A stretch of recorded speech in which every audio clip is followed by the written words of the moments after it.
안녕하세요. 저는 경기도에 사는 40대 초반의 여성입니다. 결혼한 지는 10년 정도 되었어요. 남편과 제 사이에는 딸아이 하나가 있습니다. 이제 초등학생이 되어 남편과 저는 중매 결혼을 했습니다. 제 주변에서 중매로 결혼한 친구가 저밖에 없기는 해요. 다들 연애 결혼을 했거든요. 제가 중매로 결혼을 할 수밖에 없었던 가장 결정적인 이유는 제 나이 때문이었습니다. 나이 때문에 억지로 떠밀려서 하는 결혼 싫다니까? 너 진짜 오래 지나면 결혼 못해. 누가 35인 여자랑 결혼을 해? 결혼 안 하면 되잖아. 꼭 해야 해? 너 정말 이 엄마 죽는 꼴 보고 싶어? 딱히 비혼주의자도 아니었고 결혼에 일부러 늦춘 건 아니었지만 이런 식으로 등 떠밀리듯 하는 결혼도 정말 하고 싶지 않았었거든요. 그래도 평생을 함께할 사람을 만나는 일인데 신중하고 또 신중해야 한다고 생각했습니다. 하지만 어른들의 생각은 그게 아니었어요. 늘 하는 말이 있잖아요. 왜? 좀 안 맞는 것 같아도 살면서 맞춰가면 되는 거야. 다들 그러고 살아. 이 말 말입니다. 남편과 저는 정말 맞지 않았었거든요.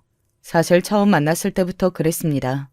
무슨 이야기를 해도 흥미가 가지 않고 좋아하는 것과 싫어하는 것이 다 달랐어요. 세상을 바라보는 관점이나 나중에 아이를 낳게 되면 어떻게 교육하고 싶은지 이런 것들도 정말 하나부터 열까지 다른 점들 투성이었습니다. 그래서 처음 만나고 돌아온 날 엄마에게 이렇게 말했던 게 기억이 납니다. 나름 오래됐는데도 선명하네요. 정말 하나부터 열까지 맞는 게 하나도 없어. 이건 맞춰 살아야 하는 수준이 아니라 누구 하나는 다시 태어나야 하는 수준이야. 나는 그런 사람이랑은 못 만나. 그니까 엄마가 포기해. 다른 사람 또 만나보라고 하면 그건 할게. 제가 그렇게까지 말하니까 엄마도 그러면 어쩔 수 없다며 포기를 하는 듯 했어요. 다른 선자리를 찾아봐야겠다면서 말이죠. 하지만 여기서 반전이 일어났습니다.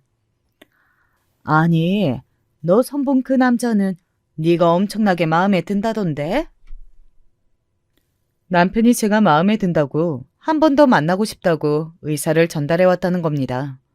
저는 정말 이해가 되지 않았어요. 분명히 맞는 게 하나도 없다고 우리는 인연이 아닌가 봐요 하는 말에 서로 동의했었거든요. 남편도 저를 그다지 마음에 들어하는 것 같지도 않았고 말입니다. 그런데 한 번 더 만나자고 의사 전달해온 게 도저히 이해되질 않았어요. 물론 이건 나중에 들은 거긴 한데 남편도 남편의 엄마, 그러니까 이제는 제 시어머니가 된 그분이 제 직업 이야기를 하면서 그만한 조건 찾기 힘들다고 한 번 더 만나보라고 강권했다고 하더군요. 제가 공무원이거든요. 왜 어르신들 사이에서 여자 공무원은 일등 신부감이네 하는 이야기들이 있잖아요. 아마 그래서 그러신 걸 겁니다. 남편도 그래서 등을 떠밀리긴 한 겁니다. 사실 그 의사를 듣고도 저는 남편과 한 번 더 만나는 일은 그다지 하고 싶지 않았는데 엄마가 저를 설득했어요. 자고로 여자는 자기 좋다는 남자를 만나야 돼. 그래야 고생 안 한다. 대체 언제적 이야기를 하는 거야. 그리고 나도 좋아야지. 둘이서 하는 결혼인데. 얘가 아직 뭘 모르는 소리 한다. 남자가 더 좋아해야 행복한 거야. 무조건 다시 만나봐. 그리고 잘 이야기해보면 맞는 부분도 찾을 수 있을지 모르잖아. 몇 날 며칠의 설득 끝에 또다시 남편을 만났습니다. 그리고 좀 의외긴 했어요. 처음 만났을 때보다 괜찮았거든요. 그 전보다 대화도 조금 통하는 것 같고 말이죠. 물론 반 이상이 결혼을 강권하는 부모님에 대한 뒷담화여서 그랬을 수도 있지만요. 아무튼 두 번째 만남이 생각보다 좋았던지라 세 번째도 만나기로 했습니다. 몇 번 더 만나보고 정 아니다 싶으면 양쪽 부모님께 진지하게 아닌 것 같다고 서로 이야기하기로 하고 말이죠. 하지만 선이라는 게 세 번째 만나면 이미 양쪽에서는 결혼 이야기가 오가잖아요. 원래 목적이 결혼인 만남이니 말입니다.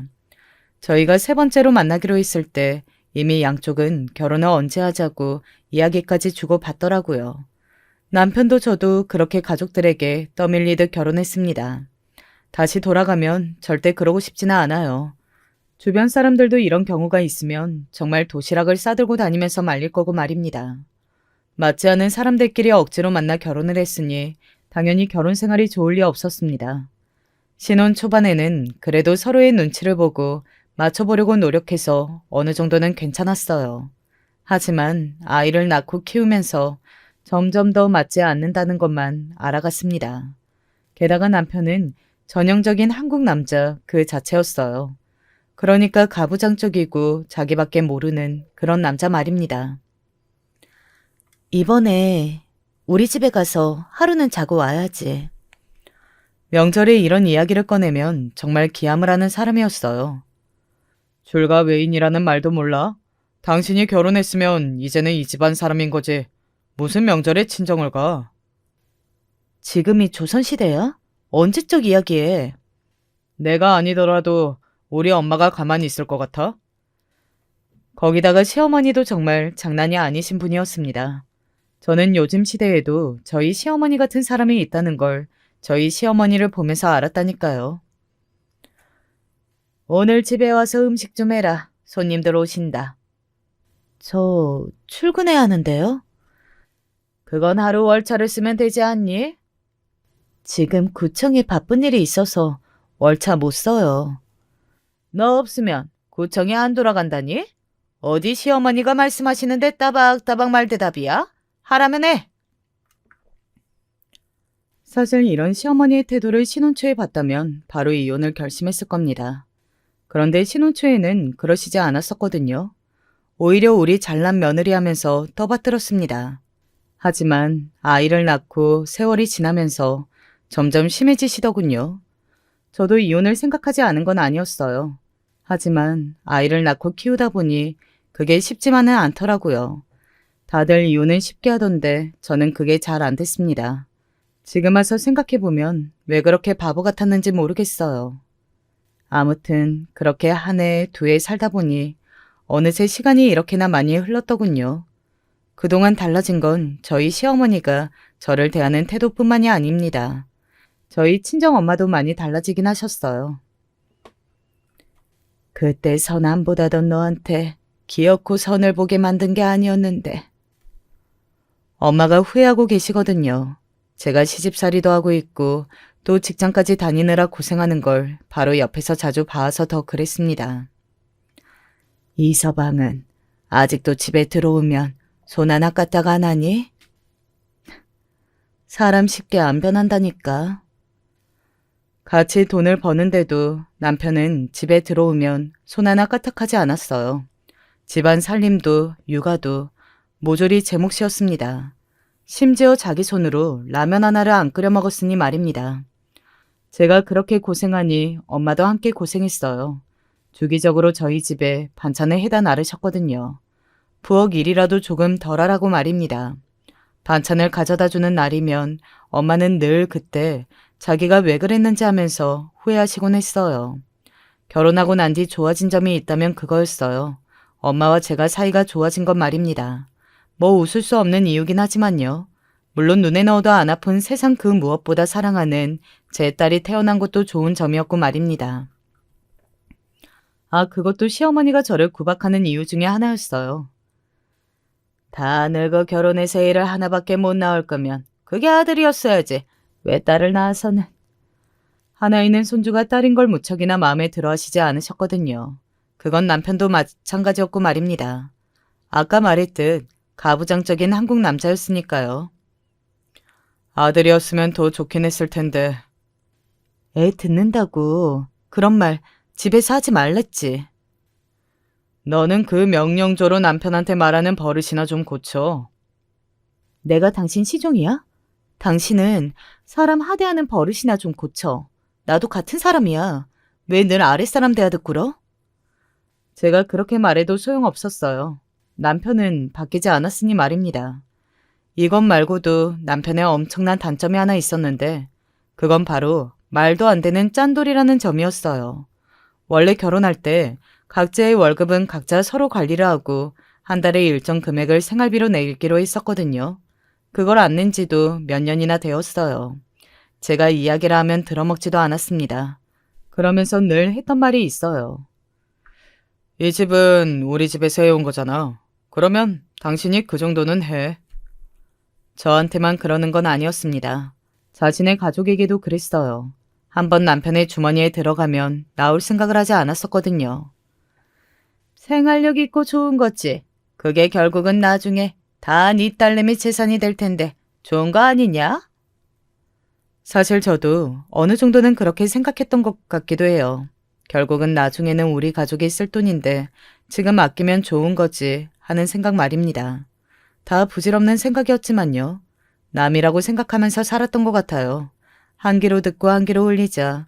그냥 아무렇지 않게 생각하면 아무렇지 않은 거다. 이렇게 생각하면서 말입니다.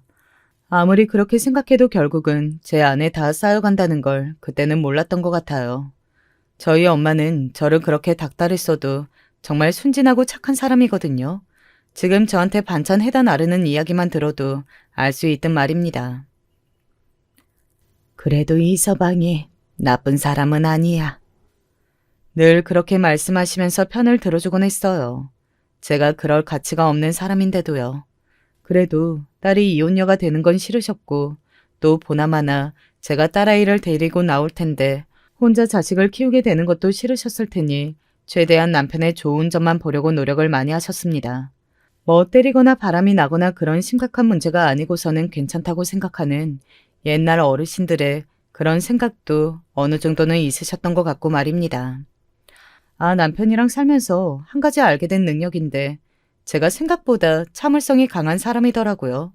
남편이 그러는 걸 옆에서 바로 보며 참는 제 자신을 보며 깨닫게 된 능력이었습니다. 정말 복장이 뒤집힐 것 같아도 인내하는 법을 배웠거든요. 짠돌이에 대해 이야기하다가 이렇게 넘어왔죠. 아무튼 남편이 얼마나 짠돌이었냐면 제 생일이나 딸아이의 생일은 물론이거니와 자기 부모님의 생일도 거의 챙기지 않았어요. 그냥 밥 한 끼 대접하는 게 다였습니다. 물론 그것도 제 돈으로 말이죠. 한 번은 못 참고 이야기를 했던 적이 있어요. 당신 부모님이잖아. 당신이 좀 내. 왜? 그 돈이 아까워? 당신이야말로 아까워서 안 사는 거야? 제가 그렇게 말하니 입을 꾹 다물더군요. 보통 그러면 더 이상 말 나오는 게 싫어서라도 자기가 사겠다고 하잖아요. 그런데 남편은 그러면 생신을 챙기지 말자로 결론을 내더군요. 진짜 엄청난 사람이죠. 사람 된 도리로 어떻게 시부모님 생신을 안 챙길 수가 있겠어요. 저의 이런 성격을 알고 하는 말이 분명하긴 했지만 결국은 늘 제가 챙겼습니다. 당연히 장인어른, 장모님 생일을 안 챙겼죠. 자기 부모님도 안 챙기는데 아내의 부모님 생신을 챙길 리 있겠어요. 당연히 매해 챙기지 않았습니다. 사실 그걸로 속이 썩었던 적이 참 많아요. 저희 부모님이나 형제들 보기엔 나쁘끄러웠던 적도 참 많았습니다. 예전에 한번 저희 부모님 생신일 때 다 같이 모여 식사하던 자리였어요. 누가 봐도 굉장히 비싼 고깃집이었거든요. 그날은 남동생이 취직 축하 겸 엄마 생신이라 본인이 밥을 산다고 했던 날이었습니다. 물론 처음에는 남편은 몰랐어요. 남편이 너무 깨작깨작 먹는 겁니다. 그것도 굉장히 불편한 얼굴로 말이죠. 그래서 제가 물었어요. 당신 어디 아파? 어? 아니. 그런데 왜 그렇게 못 먹어? 아니, 그냥 속이 좀 안 좋네. 그렇게 이야기하며 밥을 제대로 먹지 않더군요. 말은 저렇게 해도 컨디션이 조금 좋지 않거나 회사에서 오늘 안 좋은 일이 있겠거니 했습니다. 그렇게 한참을 밥을 먹다가 제가 배를 누르고 추가 주문을 하려던 때였어요. 남편이 갑자기 다급한 손길로 제 손을 꽉 잡는 겁니다. 그래서 제가 남편을 보며 왜 그러냐는 듯 바라봤어요. 왜? 뭐 필요한 거 있어? 그렇게 말하는 저를 보고 한숨을 한번 푹 쉬더니 말하더군요. 여기 1인분에 얼만지 알고 계속 먹는 거야? 음료수 시키려는 건데? 그리고 나도 눈치가 있지. 이제 막 취직해서 월급 2번 받은 애가 산다는데 이 비싼 걸 어떻게 많이 먹어? 제 그 말에 남편이 잠시 뭔가 생각하는 듯 멈췄습니다. 그리고는 물었어요. 이거 처남이 사는 거야? 내가 말 안 했어? 아이, 진작 이야기하지. 남편은 그렇게 이야기하고는 배를 눌러 고기를 시키더군요. 그 모습을 가만히 보고 있던 여동생이 어이가 없다는 듯 헛웃음을 지었습니다.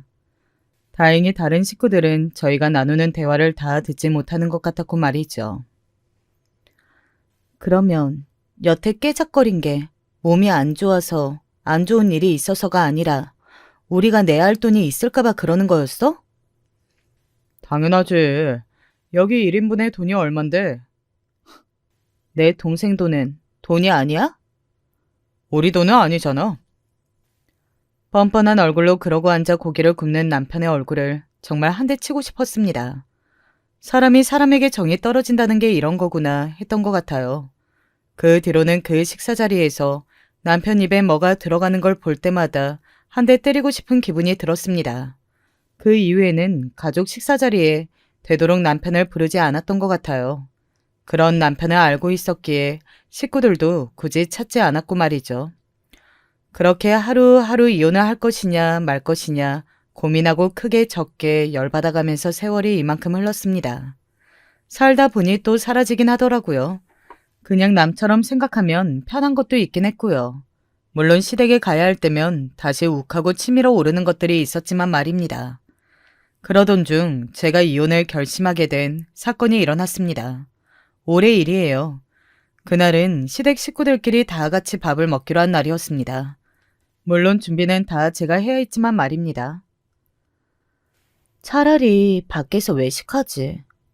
사 먹는 건 비싸잖아. 당신이 하루 고생만 하면 될걸. 차리는 건 안 비싼 줄 알아? 요즘은 식자재 값이 더 비싸.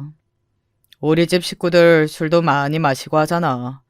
해먹고 집에서 마시는 게 훨씬 싸겠죠. 나도 다 계산해봤어. 남편이 그렇게 말하는 걸 보면 분명 시어머니에게도 제가 가서 요리할 테니 집에서 먹자고 한 것 같더군요. 정말 또다시 열이 확 올랐습니다.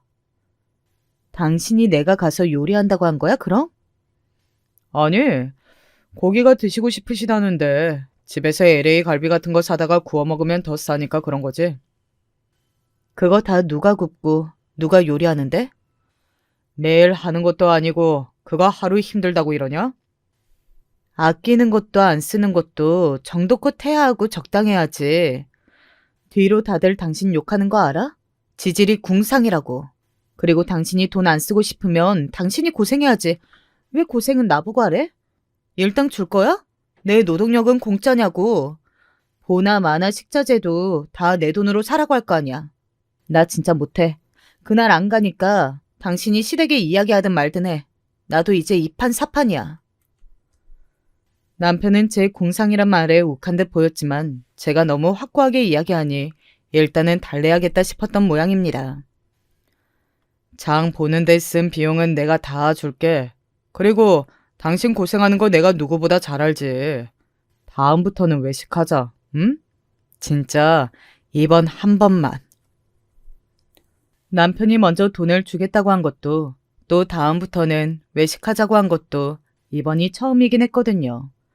물론 남편의 그 말을 다 믿지는 않았습니다. 그의 성격을 너무 잘 아니까요. 남편의 그 짠돌이 기질은 바뀔 수 없다고 생각했거든요. 그런데 정말로 장을 보기 전에 자신의 카드를 주더군요. 그래서 조금 달라지고 있는 건가 싶었습니다.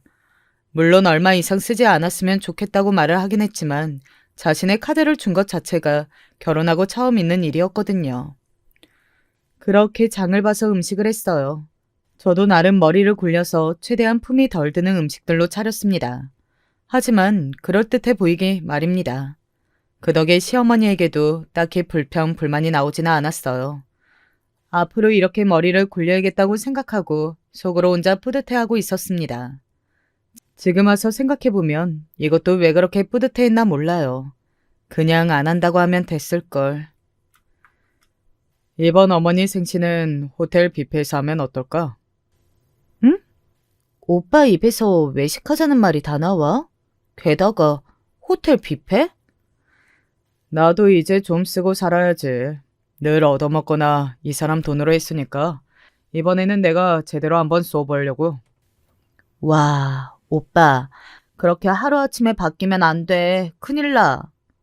정말 눈이 휘둥그레졌습니다. 남편 입에서 자신이 산다는 말이 나온다뇨. 게다가 호텔 뷔페라니.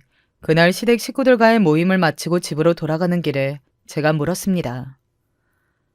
거기 1인에 얼마 하는지 알아? 찾아봤어.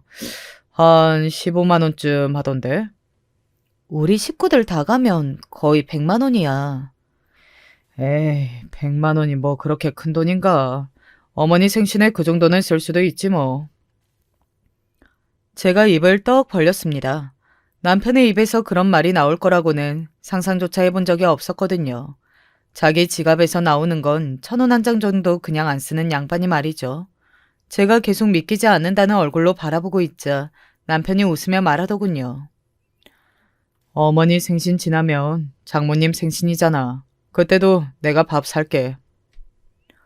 솔직히 뭘 잘못 먹었나? 아니면 뭐 잘못한 게 있나? 그런 생각만 했던 것 같아요. 그렇지 않고서야 사람이 이렇게까지 하루아침에 바뀔 리 없으니까 말입니다. 친구들에게 이야기했더니 나이가 들고 유하게 바뀌는 사람들도 더러 있다고들 하더군요. 네 남편도 그러는 거 아니냐고 긍정적으로 생각하라고요. 그리고 네 남편 간이 작아서 어디서 사고도 못 쳐. 그니까 바람도 못 피울걸. 애인한테 돈 쓰는 게 아까워서. 농담이지만 다들 일리가 있는 말에 웃어 넘겼던 것 같아요. 그리고 얼마 지나지 않아 시어머니의 생신이 다가왔습니다. 오랜만에 좋은 식당에 가는 거라 옷도 잘 차려입고 용돈으로 빼놓은 돈도 봉투에 넣어서 출발했어요. 아이고, 아들 덕에 호강하네 호강해. 이런 식당에 다 와보고. 이제 이런 곳에 자주 모실게요. 어머니, 이거 많지는 않지만 용돈으로 쓰세요. 제가 봉투를 드렸습니다. 냉큼 받아든 시어머니가 안의 금액을 바로 확인하고는 떨떠름한 표정을 지었어요. 그리고 뭔가 이상한 말을 하시더군요. 이럴 거면 그냥 그 전에 어머니. 시어머니의 그 말을 남편이 바로 막아 세우더군요. 저는 무슨 말 하는지 도통 알 수가 없어 그 두 사람을 빤히 봤습니다. 시어머니가 헛기침을 했어요. 아 그래 잘 쓰마 고맙다. 그렇게 말하면서도 여전히 뭔가 마음에 들지 않는 얼굴이더군요. 저는 이해가 가지 않았습니다. 사실 그전 생일에 늘 드렸던 금액이었거든요. 게다가 이번에는 식사도 이렇게 더 거하게 대접을 하는데 대체 뭐가 마음에 안 드시는 거지? 했던 것 같아요. 작년 생신보다 훨씬 더 잘 챙겨드리는 건데 말입니다. 이번 생신이 환갑이나 칠순 같은 큰 생신도 아니었고 말이죠. 밥 먹어 밥. 당신도 이런 곳 처음 와보지? 많이 먹어.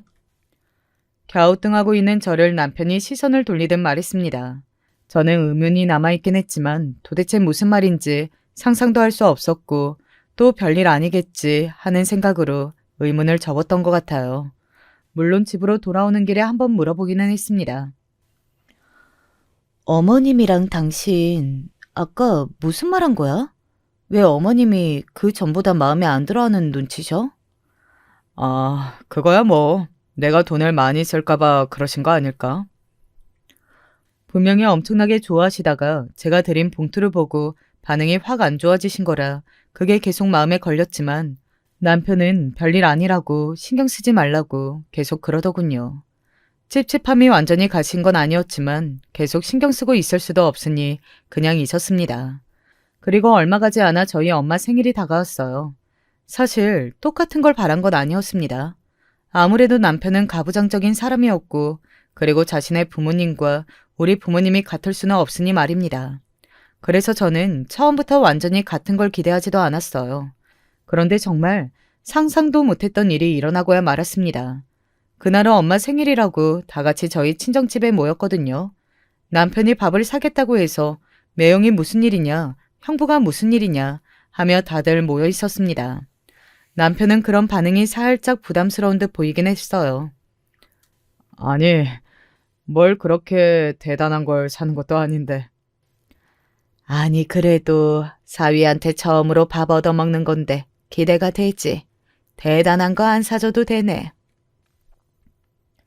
사실 저희 부모님과 제 동생들은 남편이 동네 고깃집에 가자고 했어도 그렇구나 하고 따라갔을 겁니다. 그동안 하도 해준 게 없으니 이것도 어디냐. 사람이 점점 달라진다 하면서 반갑게 여겼을 거예요. 하지만 남편은 정말 상상을 초월하는 사람이었습니다. 장모님 생신이시니까 장모님 좋아하시는 걸로 먹죠. 요 앞에 그 식당 있잖아요. 은진네. 순간 제가 잘못 들었나 했어요. 그래서 다시 물었던 기억이 납니다. 은진네? 장모님 거기 분식 좋아하시잖아. 순간 저뿐만 아니라 저희 가족이 다 벙쪘던 것 같아요. 은진의 집은 분식점이었습니다. 그냥 밥을 파는 식당도 아니고 떡볶이, 순대, 튀김 이런 걸 파는 동네 아이들이 자주 가는 그런 분식점 말입니다. 물론 엄마가 그곳의 떡볶이를 좋아하셔서 몇 번 사다 먹은 적도 있고 남편도 그걸 보긴 했지만 아무리 그렇다고 한들 생신 때 동네 애들이 가는 집 앞 분식점이라뇨.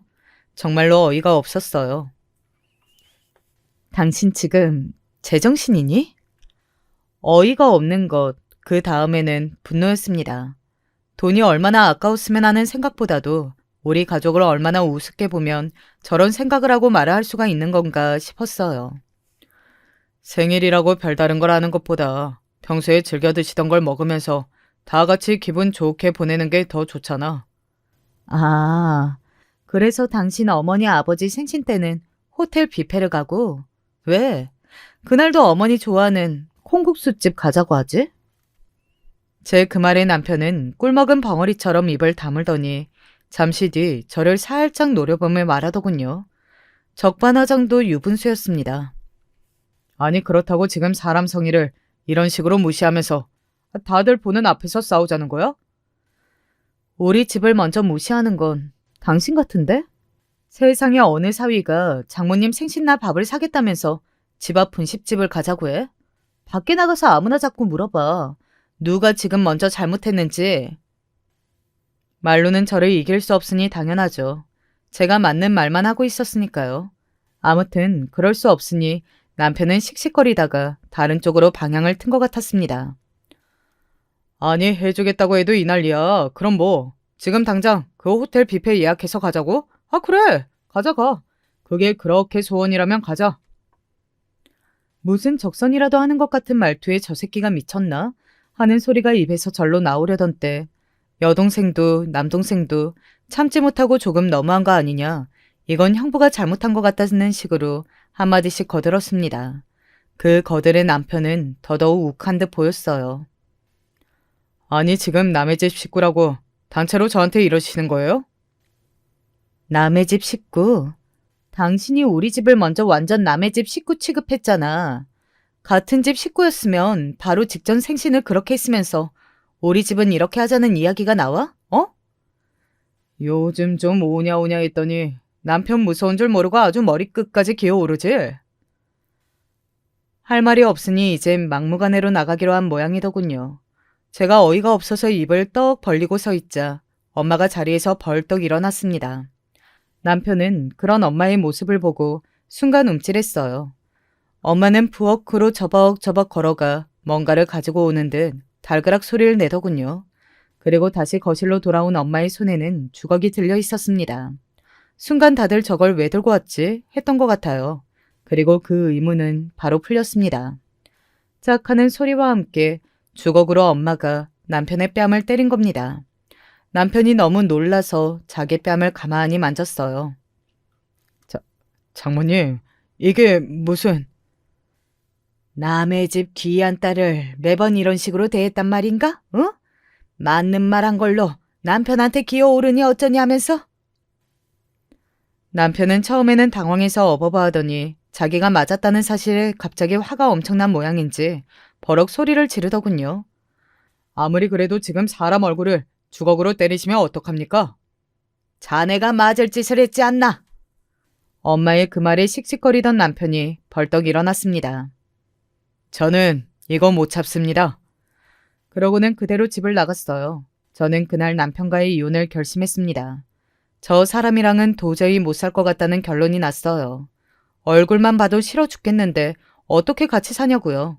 남편이 가고 난 뒤 엄마의 생일을 이렇게 침울하게 보내는 게 마음이 너무 쓰여서 제가 좋은 식당에 모시고 갔습니다. 그곳에서 밥을 먹으면서 서로 좋은 이야기들을 하려고 노력했던 것 같아요. 물론 그런 일이 있었으니 다들 마음이 편할 리는 없었지만 말입니다. 식사가 끝나고 집으로 가려는데 엄마가 저를 잡아 세우더군요. 괜히 네가 나 때문에 곤란해지는 건 아닌지 모르겠구나. 그런 걸로 곤란해지지 않아요. 엄마, 진짜 잘한 거야.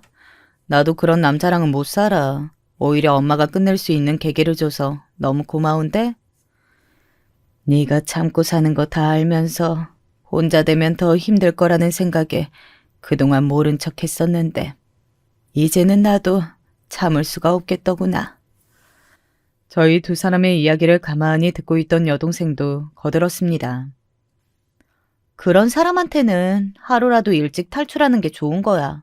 언니를 위해서라도 이번에는 진짜 꼭 제발 갈라서.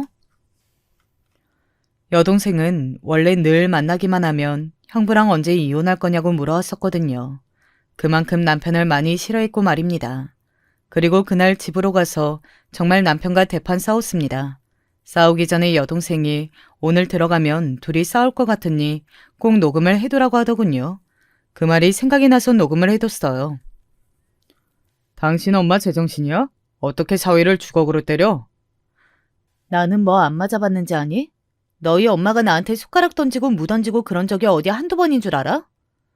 그거랑 이거랑 같아? 뭐가 다른데? 그리고 네가 오늘 잘못했잖아.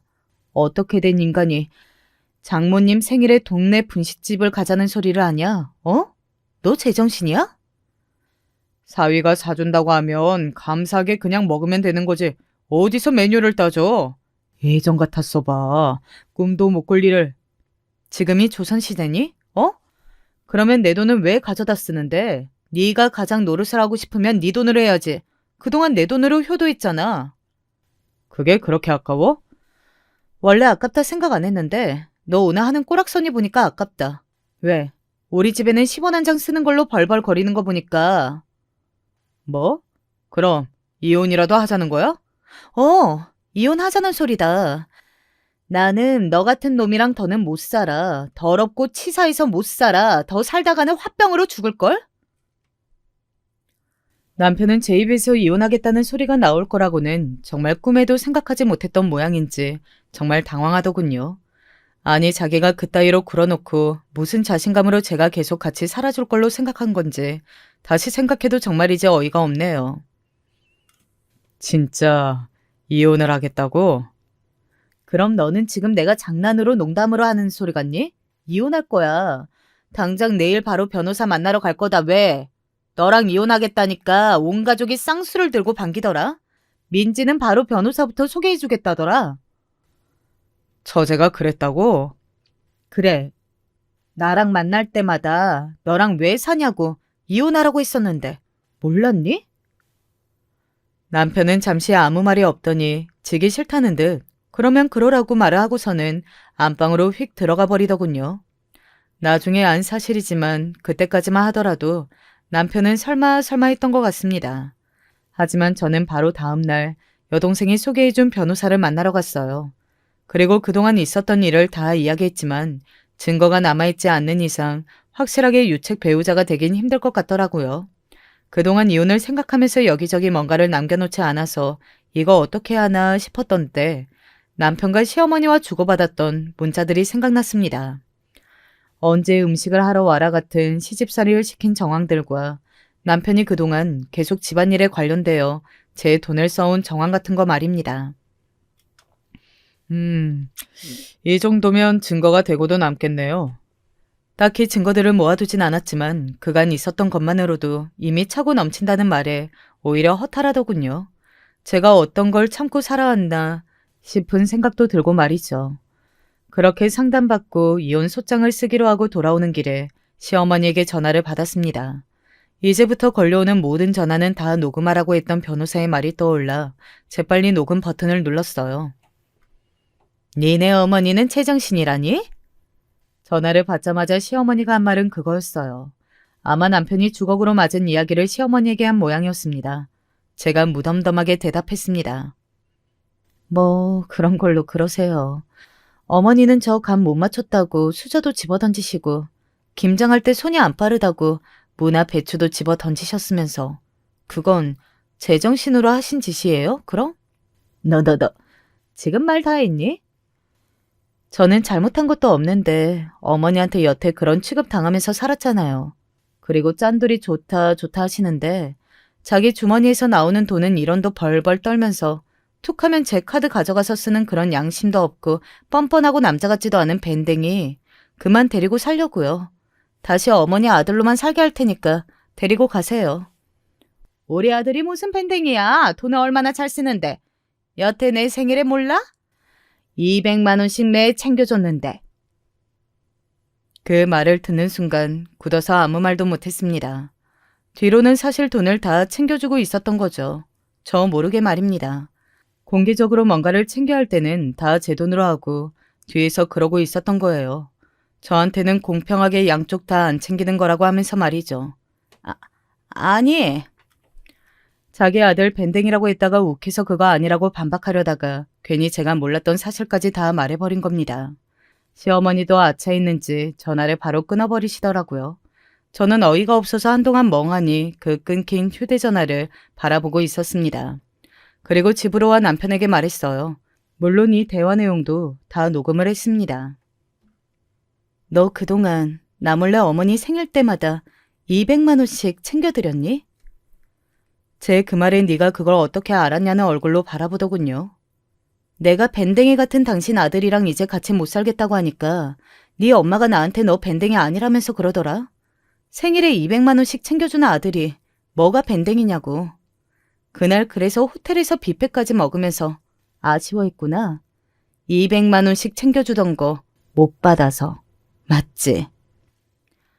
이제야 그 모든 의문이 다 풀리는 듯 했습니다. 그날 뷔페에서 제가 준 평소와 같은 봉투를 보고서도 아쉬워하던 시어머니에 대한 의문 말입니다. 역시 그냥 그러는 게 아니었던 거예요. 남편은 처음에는 당황하더니 뻔뻔하게 나오더군요. 그게 뭐, 내가 내 돈으로 우리 부모님 생일 챙겨드린 건데. 그게 뭐? 너 네 부모님 생일도 내 돈으로 챙기다가 내가 뭐라고 하니까 그러면 공평하게 다 챙기지 말자고 하면서 내가 우리 부모님 밥 사드린다고 하는 것도 아까워서 눈치 줬던 사람이잖아. 그런데 뭐? 그러면서 뒤에서는 자기 부모님은 다 챙겨드렸으면서 뭐냐고. 진짜 뻔뻔하고 양심이 없어도 정도가 있지. 그리고 이어 말했습니다. 네 앞으로 곧 이혼 소장 날아갈 거야. 여태 내가 썼던 거 죄다 영수증 처리해서 받아낼 거니까 너도 변호사 준비해라. 진짜 이혼하겠다고? 그러면 내가 장난치는 줄 알았니? 오늘 변호사 만나고 왔다. 만나서 오는 길에 니네 엄마 전화 받은 거고. 남편은 제가 변호사를 만나고 왔다는 말에 놀라서 그 자리에서 굳었습니다. 네 얼굴만 봐도 짜증이 나고 한 대 쥐어 패버리고 싶은 걸 죽을 힘을 다해서 참고 있는 거야. 그런 감정이 드는 사람이랑 한 집에서 한 이불 덮고 어떻게 사니?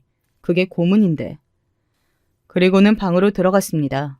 짐을 챙겨서 친정으로 갈 짐을 챙겼습니다. 아이는 미리 친정에 데려다 놨었거든요. 그렇게 저는 그 집을 나왔어요. 그 뒤로 며칠은 조용했습니다. 남편도 여기저기 많이 알아본 모양이더라고요. 그리고는 자신에게 유리하게 말해주는 변호사를 만난 것 같았습니다. 그런 영수증을 어떻게 다 증빙하고 억지로 쓰게 했다는 증거만 없으면 물어줄 필요가 없다고 말이죠. 저에게 그걸 인정한 녹음본이나 쓰자고 했던 문자가 남아있을 거라고는 생각도 못한 듯 보였어요. 며칠 뒤에 찾아와서는 당당한 어조로 이렇게 말하더군요. 증거 있어?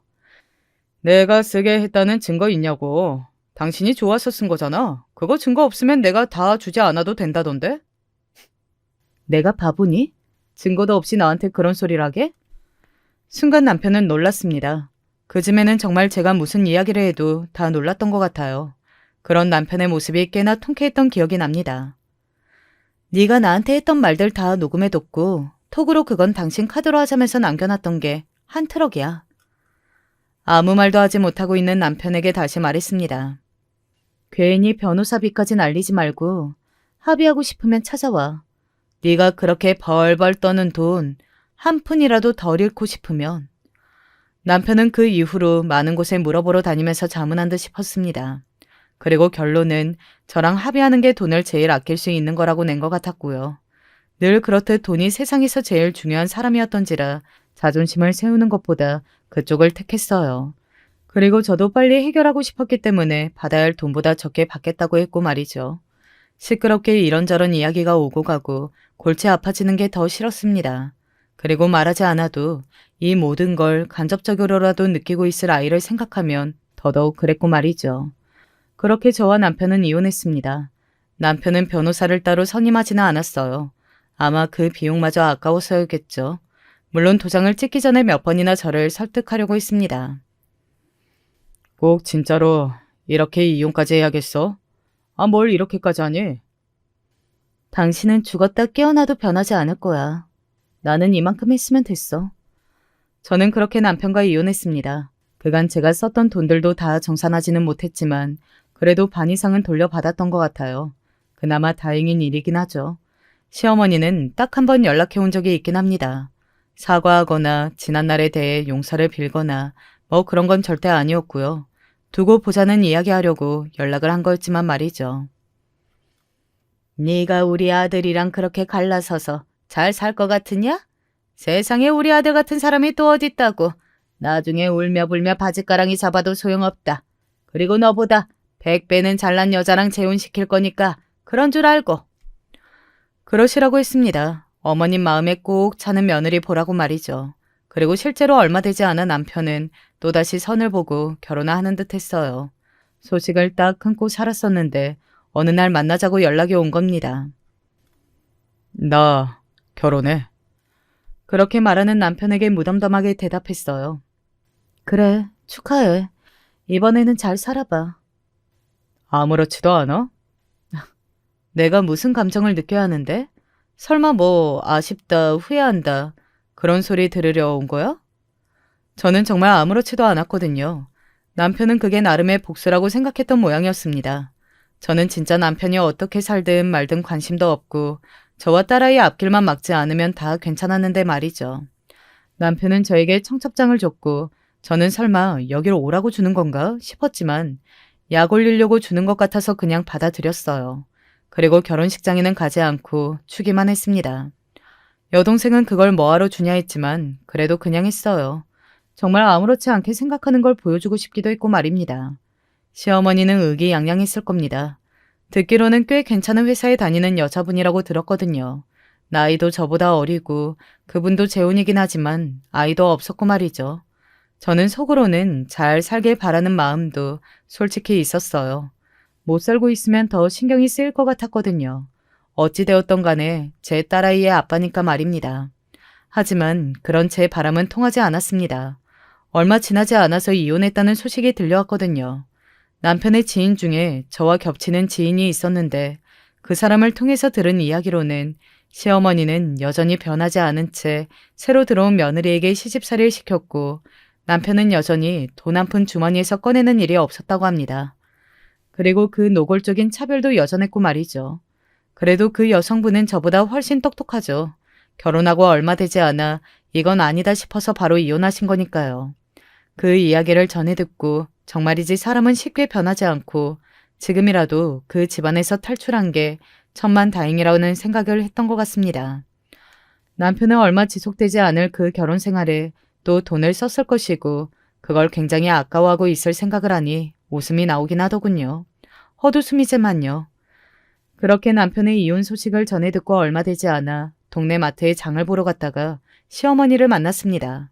그 동네에 사시는 분이 아닌데 거기서 만난 게 굉장히 우연이었어요. 세상 참 좁다는 생각을 했습니다. 잘 지내시죠? 제가 모르는 척 질문을 했어요. 시어머니는 어딘가 떨떠름해 보이는 표정이더라고요. 내가 못 지낼 게 뭐가 있니? 새 며느리는 저보다 잘하죠. 제 그 질문에 입을 꾹 다물고는 삐죽거리더니 이렇게 말하더군요. 네가 그게 무슨 상관이니? 왜? 인제 와서 후회라도 돼? 아니요.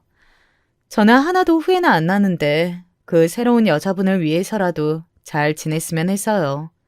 이혼 2번은 다른 사람한테도 흠이잖아요. 제 그 말에 인상을 팍 쓰면서도 뭐라 대꾸나 하지 못하고 꿍얼거리더니 너는 왜 아는 척을 해서 사람 기분 나쁘게 하냐고 하며 인사도 없이 가버리셨습니다. 그 뒷모습을 보고 한숨을 쉬었던 기억이 있네요. 남편에게도 그 이후에는 연락이 없습니다. 아마 저는 모르는 줄 알고 있을 거예요. 그리고 계속 그렇게 알고 있는 척 하려고요. 혹시 저한테 또 귀찮은 일이 생길지도 모르니까 말입니다. 아, 저는 결혼 생각 없냐고요? 물론 좋은 사람이 생긴다면 할 수는 있겠지만 지금은 생각이 없어요. 나서서 하고 싶지 않고 말입니다. 요즘 엄마와 딸아이와 아주 잘 지내고 있거든요. 이 생활이 당분간은 지속되었으면 좋겠어요. 아마 시어머니나 남편은 평생 그 성격을 고치지 못할 겁니다. 누굴 만나든 이럴 거고 끊임없이 반복될 거예요. 그들은 그런 사람이니까 말입니다. 지금이라도 벗어난 게 참 다행이죠. 버티면 괜찮아지겠지. 내가 잘하면 달라지겠지. 이런 건 없는 것 같아요. 그냥 그 사람들이 달라질 생각을 하지 않으면 바뀌는 건 없더라고요. 만약 저처럼 오래 고민했던 분들이 계시다면 지금이라도 늦지 않았으니 본인의 행복을 위해 새 출발을 해보는 것도 괜찮지 않을까요? 저는 지금 그 결정을 굉장히 잘했다고 생각하고 있거든요.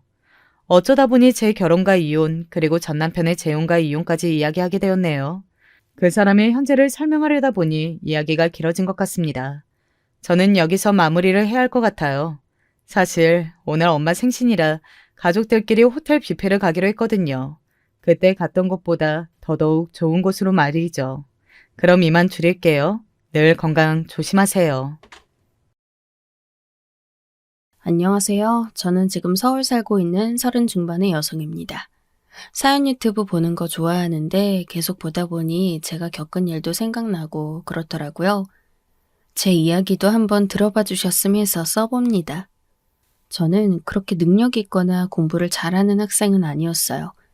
고등학교 때도 공부를 정말 중간만큼만 했고 그래서 대학도 지방대를 갔고요. 또 대학에서도 마찬가지였기 때문에 졸업하고도 되게 막막했어요. 저 때도 계속 취업난이라 그래서 전 어차피 결혼할 거라 크게 고민하지 않고 중소기업으로 들어갔죠. 직원이 수십여 명 있는 그래도 자리 잡힌 중소기업이었고 거기에서 격리일을 하게 되었어요. 4년제 대학식이나 나와놓고 격리하러 온 저에게 직원들이 신기해하며 처음에 많이 물어봤어요. 그런데 제가 성격이 좀 무뚝뚝하고 할 말은 하는 성격이었기 때문에 점차 호기심에 저한테 다가오던 분들도 더 이상은 말 걸지 않게 되었죠. 뭐 어차피 전 결혼해서 전업주부로 사는 게 꿈이었기 때문에 직장에서 좀 외롭게 다니는 것도 상관없었어요. 나름 줏대 있는 성격이었거든요. 부모님이 엄하고 집이 답답한 가풍이었기 때문에 최대한 빨리 집에서 나오고 싶어서 결혼도 빨리 하고 싶었어요. 하지만 제 평생을 맡기려면 그래도 안정적인 직장을 가진 사람이어야 했고 그런 남자는 요즘 참 인기가 좋잖아요. 제가 직접 만나려 해도 참 쉽지 않았죠. 그러다 보니 다른 친구들은 모두 제대로 된 직장 잡거나 결혼해서 아기를 가지는데 저만 뒤처지는 것 같고 조바심이 났어요. 원래 누굴 소개받거나 하는 걸 정말 싫어해서 절대 소개받지 않고 일상생활에서 자연스레 만나는 걸 추구했는데 그러기가 힘들어졌죠. 그때가 제가 20 후반쯤이었어요. 사실 그때쯤이면 여자들 대부분 이젠 결혼을 해야 하는데 하면서 조바심이 들잖아요. 저도 당연히 그랬고 그래서 친구들한테 고민을 털어놓았죠. 그랬더니 한 친구가 혹시 자기 남친의 고향 친구를 만나볼 생각 있냐고 하더라고요. 너 남친의 친구? 고향에서 어릴 때부터 같이 자란 친구래. 그렇잖아도 그 친구가 여자친구 있으면 좋겠다고 소개시켜줄 사람 없냐고 한다는 말을 어제 들었거든. 딱 잘 됐다, 야. 그 친구분은 나이랑 직업이 어떻게 되는데? 내 남친이 나보다 2살 많잖아. 그니까 너보다 2살 많은 거고. 직업 공무원이야. 와, 공무원? 내 남친은 지금까지도 공시보잖아. 그 친구는 이미 공무원 작년에 됐대. 그래서 직장에 적응 좀 하고 나니까 여자친구 구하고 싶은가 봐. 게다가 공무원 되면 부모님들이 그렇게 막 결혼하라고 재촉하신다더라고. 그렇겠지? 아, 딱 좋다. 나도 결혼 빨리 하고 싶은데. 그래? 그럼 내가 남친한테 말해서 그쪽에다가 너 연락처 알려줄게. 그래, 그래. 부탁해. 아, 그쪽에는 내가 이렇게 좋아한다는 거 말하지는 말고. 당연하지. 여자는 좀 비싸 보여야 하는 거야, 아무렴. 친구는 웃으면서 남친한테 연락했어요. 나이는 2살 위, 공무원 된 지는 1년, 딱 좋은 조건이었죠. 다른 건 몰랐지만 일단 만나본 다음에 알아봐도 나쁘지 않았으니까요. 그리고 바로 그 다음 달에 약속이 잡혀서 만나게 되었어요. 나이가 있었으니 주선자는 안 끼고 그냥 우리끼리 연락해서 약속 잡고 만난 자리였죠. 저쪽에서 걸어오는데 남자는 외모가 그리 나쁘지 않았어요. 무엇보다 체격이 좋은 편이었죠. 얼굴은 뭐 그럭저럭이긴 했지만요. 만나서 인사 나누고 대화하는데 느낌도 나쁘지 않았어요. 자기가 공무원이란 사실에 굉장히 자부심 느끼고 있는 사람이었는데 어차피 저도 안정성 높은 남자와 결혼해서 살고 싶었기 때문에 그런 부분을 나쁘게 보지 않았죠.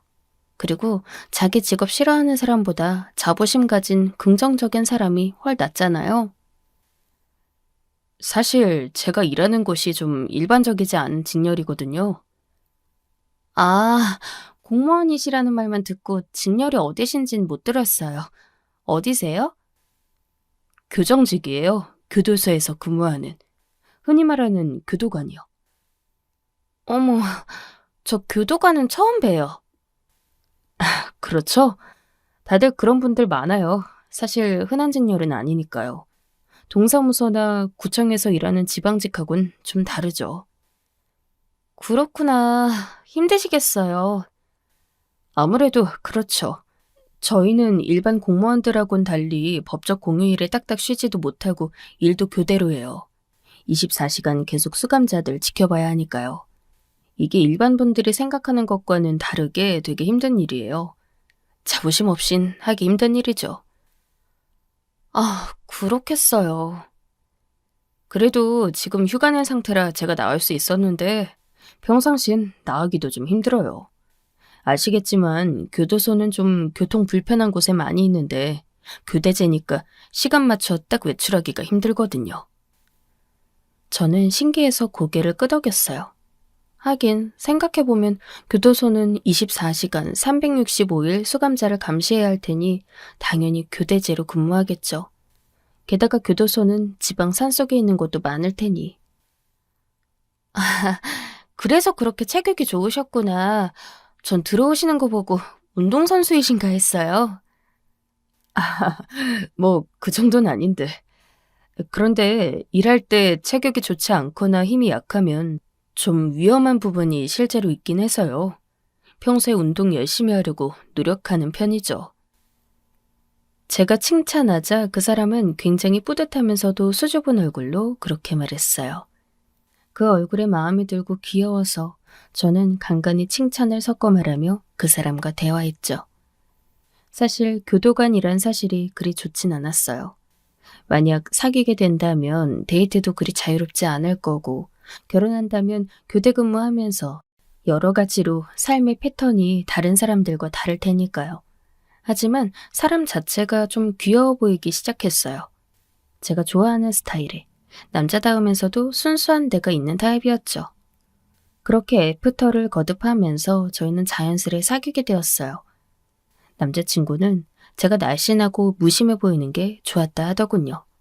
전 체격 좋고 훈훈한 남자친구한테 완전 푹 빠져서 소개로라도 이 사람을 못 만났으면 어쩌나 싶을 만큼 행복했어요. 그런데 문제는 이 사람과 데이트하기가 참 힘들다는 거였죠. 교도소에서 근무하니 당연한 거였지만 사실 근무할 때는 아예 핸드폰조차 갖고 들어가지 못하는 게 규칙이더라고요. 뭐 수감자들이 워낙 흉흉한 사람들이 많다 보니 항상 긴장한 채로 지켜봐야 하고 기싸움을 해야 해서 무척 피곤하다고 했어요. 다행히 제가 지금은 서울 살지만 그 당시엔 가까운 지방이었기 때문에 차를 타고 1시간 정도만 가면 남자친구가 일하는 곳에 갈 수 있었어요.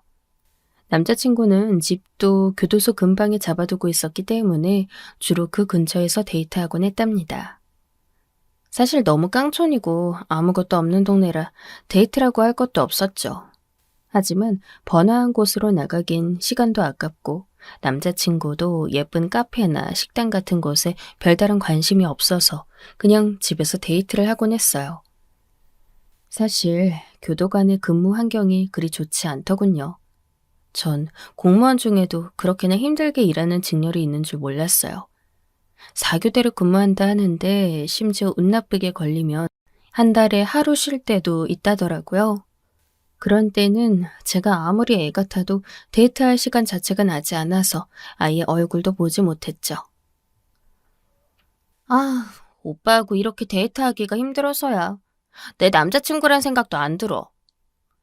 제가 불평을 하니까 남자친구가 그러더군요. 그래서 사실 교도관끼리 결혼하면 주말 부부가 많아. 아니, 주말 부부가 아니라 거의 한 달 부부라고 해야 말이 맞겠다.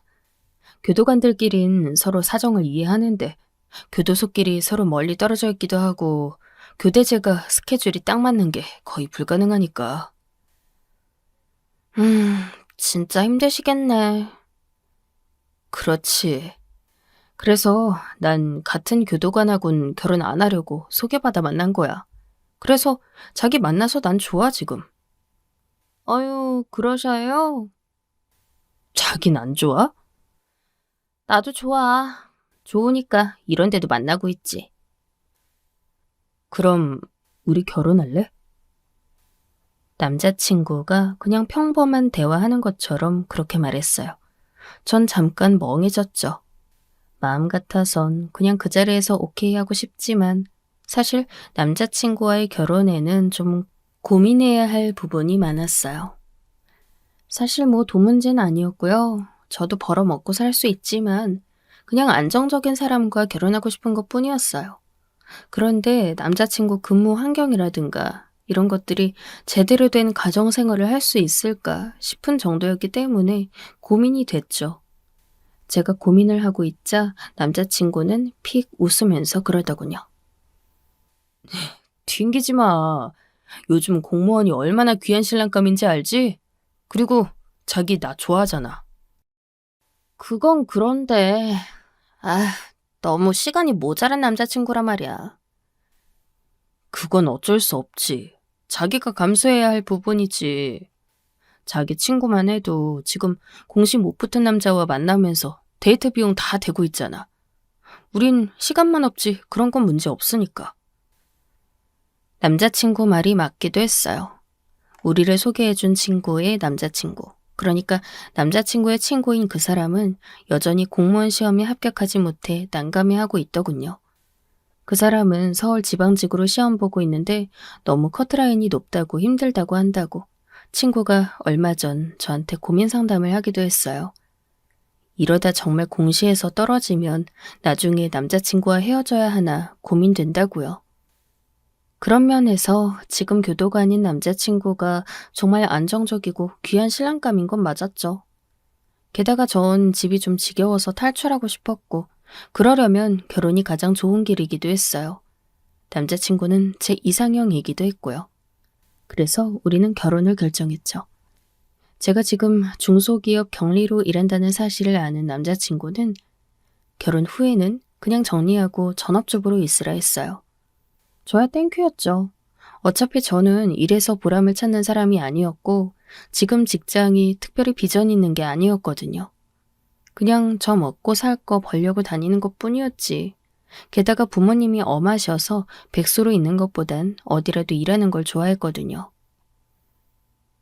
전업주부로 있으면 좋겠다. 나도 일 안 하고 집에서 놀고 싶네. 남자친구가 그러더군요. 전 입을 삐죽거렸죠. 전업주부라고 집에서 노는 거 아니야. 나 열심히 집안일 할 거란 말이야. 교도관 일 하느니 집안일 하는 게 훨씬 쉽지. 잠깐 하고 놀면 되잖아. 솔직히 힘들어서 가끔 여자들 부러워. 하지만 교도관 일은 아무나 못하니까. 자부심 가져야 하는 거긴 한데. 그럼 물론이지, 오빠.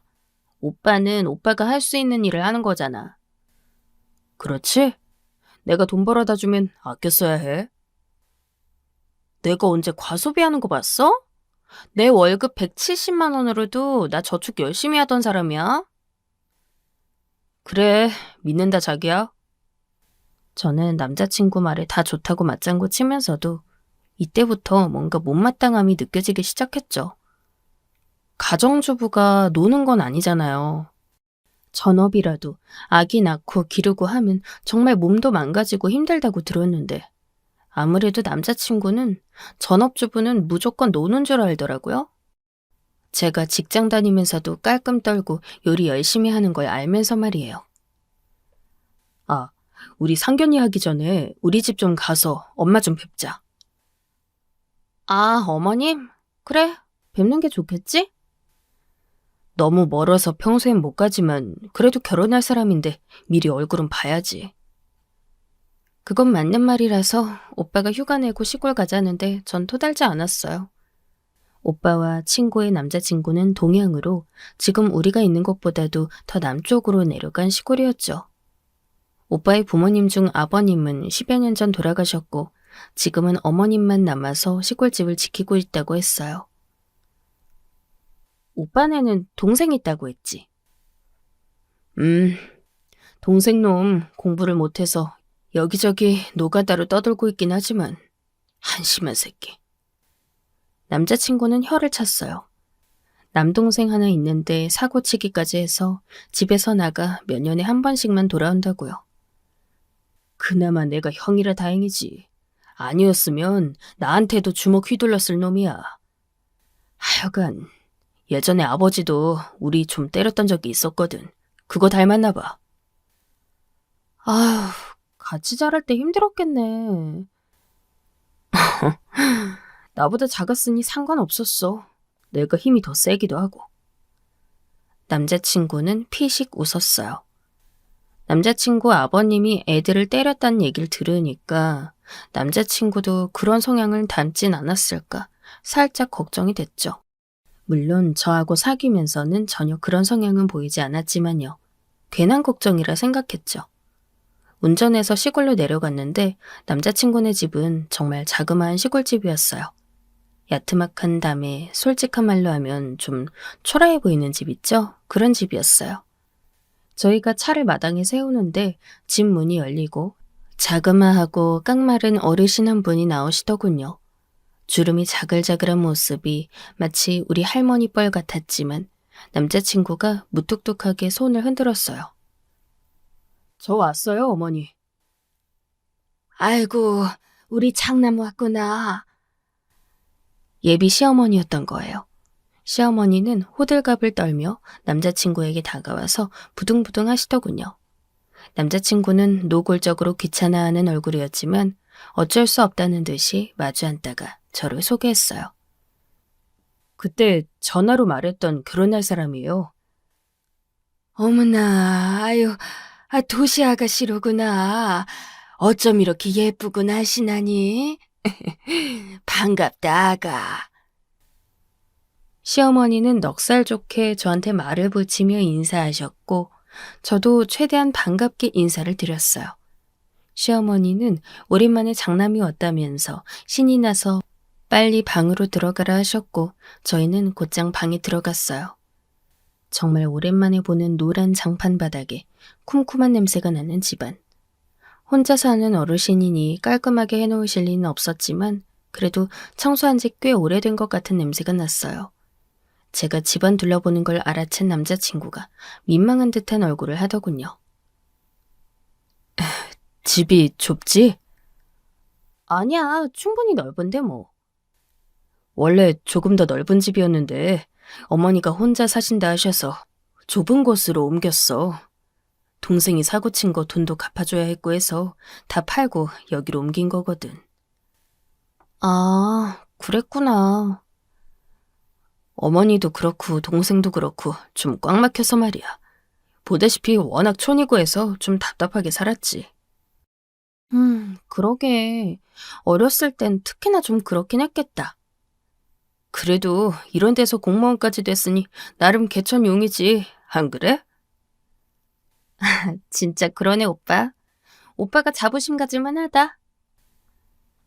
사실 9급 교정직 공무원이면 개천용이라고 하기엔 많이 모자란 감이 있었지만 학원은커녕 학교도 먼 이런 곳에서 혼자 공부해서 여기까지 왔으니 남자친구가 대단하다 생각했어요. 그래서 저는 남자친구 말에 맞장구를 쳤죠. 실제로도 남자친구는 자신의 위치를 대단하다 생각했고 그만큼 자신감도 있었어요. 얘들아, 이것 좀 받아라. 아유, 배고프지? 그때 시어머니가 음식이 한가득 차려진 상을 들고 오셨어요. 너무 무거워 보여서 제가 급히 일어나 받아들였는데 젊은 제가 휘청할 만큼 많이 차리셨더라고요. 그런데 앉아서 자세히 들여다보니 음식이 무척 투박했어요. 전도 부치셨는데 육원전은 너무 크게 부치신 데다 군데군데 탔고 생선전은 계란물이 묻은 곳도 안 묻은 곳도 있었어요. 오이소박이는 썰질 않아서 너무 커 먹기가 부담스러웠고 고기볶음 역시 그랬죠. 맛있어요, 어머님. 그래도 저는 어머니가 애써서 혼자 차려주신 것이니 맛있게 먹으려고 애썼어요. 저희 엄마는 음식을 굉장히 얌전하게 공들여 해주는 분이라서 속으로야 저절로 비교되는 걸 어쩔 도리가 없었지만요. 우리가 손님이 오면 이렇게 음식을 잘 차려서 대접하는 집이란다. 원래 바깥 양반 살아가실 때는 아주 번듯한 집이었는데 그 양반 가시고 난 후 이렇게 가세가 기울었지만. 예, 아버님 돌아가시기 전에 큰 집에 사셨다고 들었어요. 그래. 앞으론 네가 며느리로 들어오면 손님 접대를 이런 식으로 네가 해야 하는 거란다. 알겠니? 순간 좀 불길한 게 느껴졌어요. 아니, 오늘 처음 보고 처음 밥 먹은 며느리한테 앞으로 손님 대접 음식을 네가 하라니 말씀이 너무 앞서 나가시는 것 같았죠. 하지만 좋은 게 좋은 거니까 전 그냥 웃으면서 고개만 끄덕였죠. 시어머니도 만족스러운 얼굴로 제 앞에 오징어 볶음을 밀어주셨어요. 하지만 오징어 볶음은 너무 맵기만 하고 그렇게 고춧가루를 넣었는데도 비린내가 나서 못 먹겠더군요. 저는 대충 입에 넣고 씹는 척만 하고 그냥 꿀떡 넘겼어요. 그런데 옆에서 남자친구는 너무 잘 먹더군요. 어쩐 일로 이렇게 음식을 많이 했어요, 어머니? 남으면 어쩌려고? 얘는 손님 오시면 내가 항상 이렇게 해드렸잖니. 아이, 뭘 이런 식으로 했대. 내가 다 아는데. 그냥 대충 고기 반찬 하나 볶아놓고 끝냈으면서. 남자친구는 무신경한 말투로 어머니에게 퉁박주듯 말했어요. 저와 어머니가 앞에서 한 대화를 아예 안 들은 것 같았죠. 남자친구는 좀 자기중심적인 데가 있어서 같이 앉아서 대화를 해도 자기랑 말을 나누지 않으면 아예 앞에서 나누는 대화를 못 들을 때가 많았어요. 어머니는 조금 당황한 것 같았지만 제 눈치를 보면서 그냥 얼버무리시더군요. 아유, 얘가 진짜 큰 손님들 오셨을 때를 지가 못 봐 그런다. 어디 사내라고 제대로 나와봤어야지. 부엌엔 전혀 안 오고 손님들 뵐 때도 대충 인사만 하고 들어갔으니까. 아, 그랬군요. 한 그릇 더 먹어라. 음식 맛있지? 이래봬도 내가 동네에서 음식 잘하기로 소문났었어. 이게 잘하는 음식이라니. 정말 거짓말로도 맛있다고 못할 음식이라 전 좀 황당했어요. 그냥 양하고 종류만 많이 해놓은 상이었거든요. 음식 자체도 대충대충이었고. 하지만 그런 티를 낼 수 없으니 저는 그냥 웃으면서 고개를 젓고 먹지 않겠다고 했어요. 남자친구는 꾸역꾸역 2그릇이나 다 먹어치우더군요. 상은 제가 들고 나가서 전부 설거지했어요. 그나마 다행히 싱크대는 되어 있어서 앉은 채로 마당에서 설거지하는 불상사는 피할 수 있었죠. 추워지는 시기라 유난히 차가운 물로 설거지를 하려니 손이 깨져나가는 것 같았어요.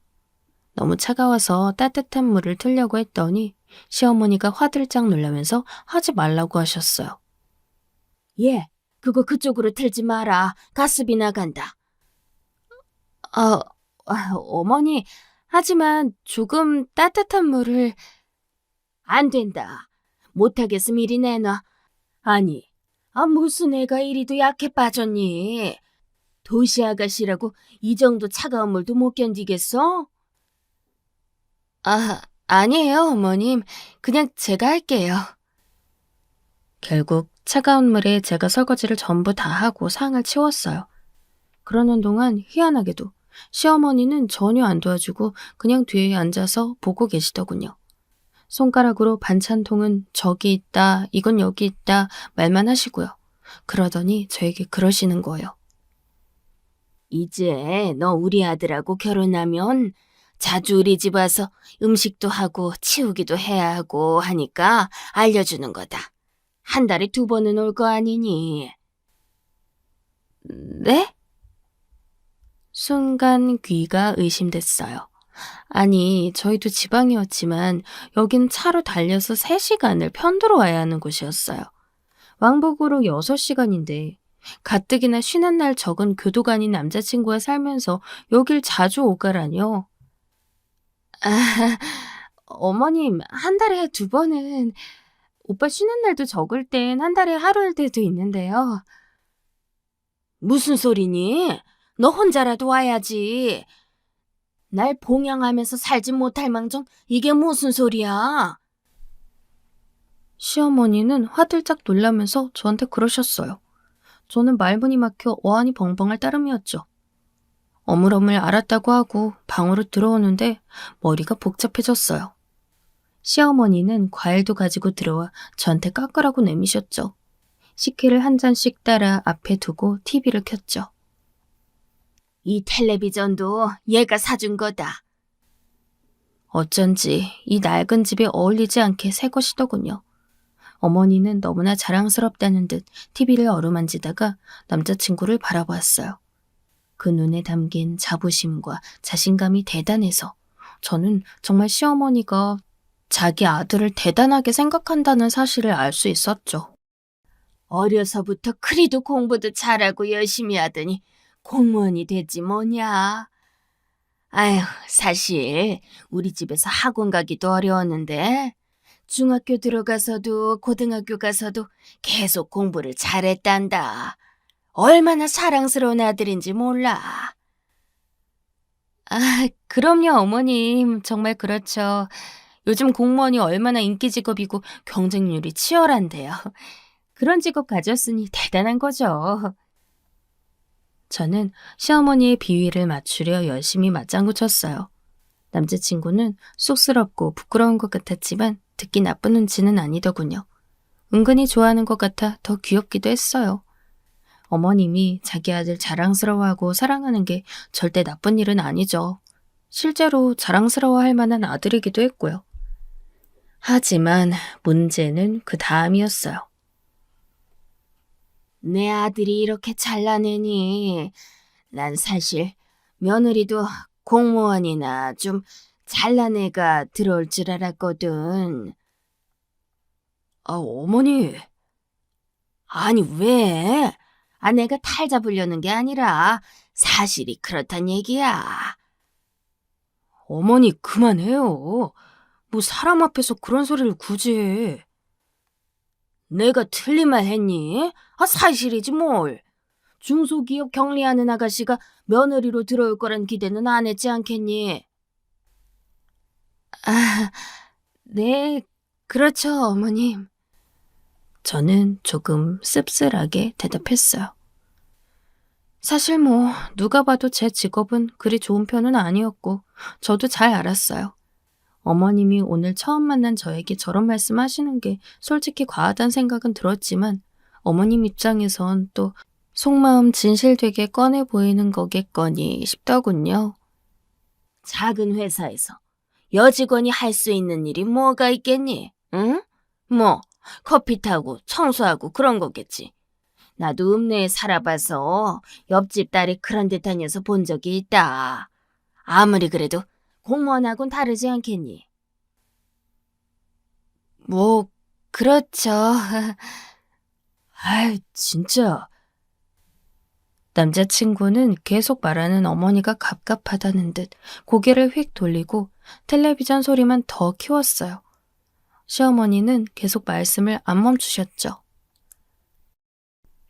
우리 애 잘났다는 걸 내가 자랑하려 그러는 게 아니라, 아유, 사실이 공부도 너무 잘하고 너무 성실한 애야. 원래 우리가 좀 더 잘 살아서 뒤를 받쳐줬으면 뭔들 못했으려니, 응? 지금 공무원 됐으니 나중에 승진하고 잘 되면 어디까지 올라갈지도 모르는 거긴 하고. 안 그래? 그렇죠, 어머님. 사실 9급 교정직 공무원이 아무리 승진 잘 된다 한들 어디까지 올라갈 수 있겠어요? 물론 가뭄에 콩나듯 고위직까지 올라간 사람들이 있긴 하지만 정말 드물잖아요. 하지만 시어머니는 정말 꿈에 부풀어 있는 것 같아서 전 그냥 얌전하게 대답하고 말았죠.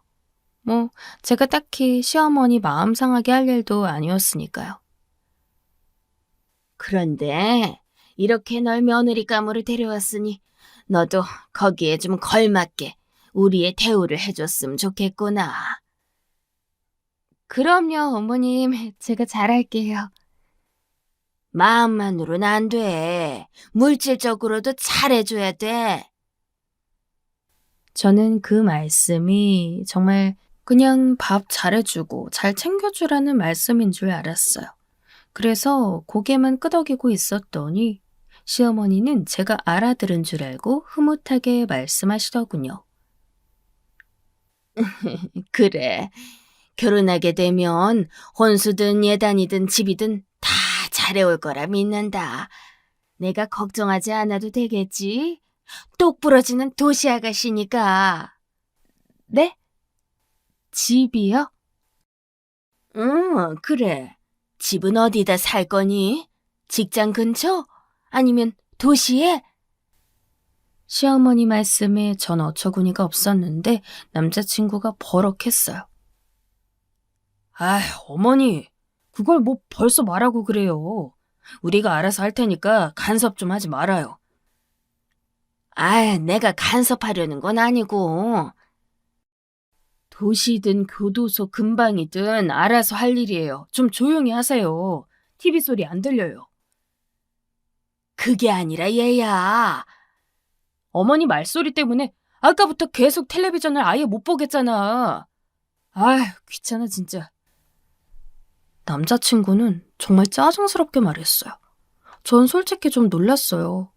원래도 남자친구가 좀 자기중심적인 면은 있었지만 그래도 이렇게까지 짜증스레 말하는 건 처음 봤거든요. 어머님은 뭔가 항변을 몇 마디 하시더니 알겠다면서 입을 다물고서 꾸물거리며 바느질거리를 꺼내어 바느질을 시작하셨어요. 솔직히 답답했어요.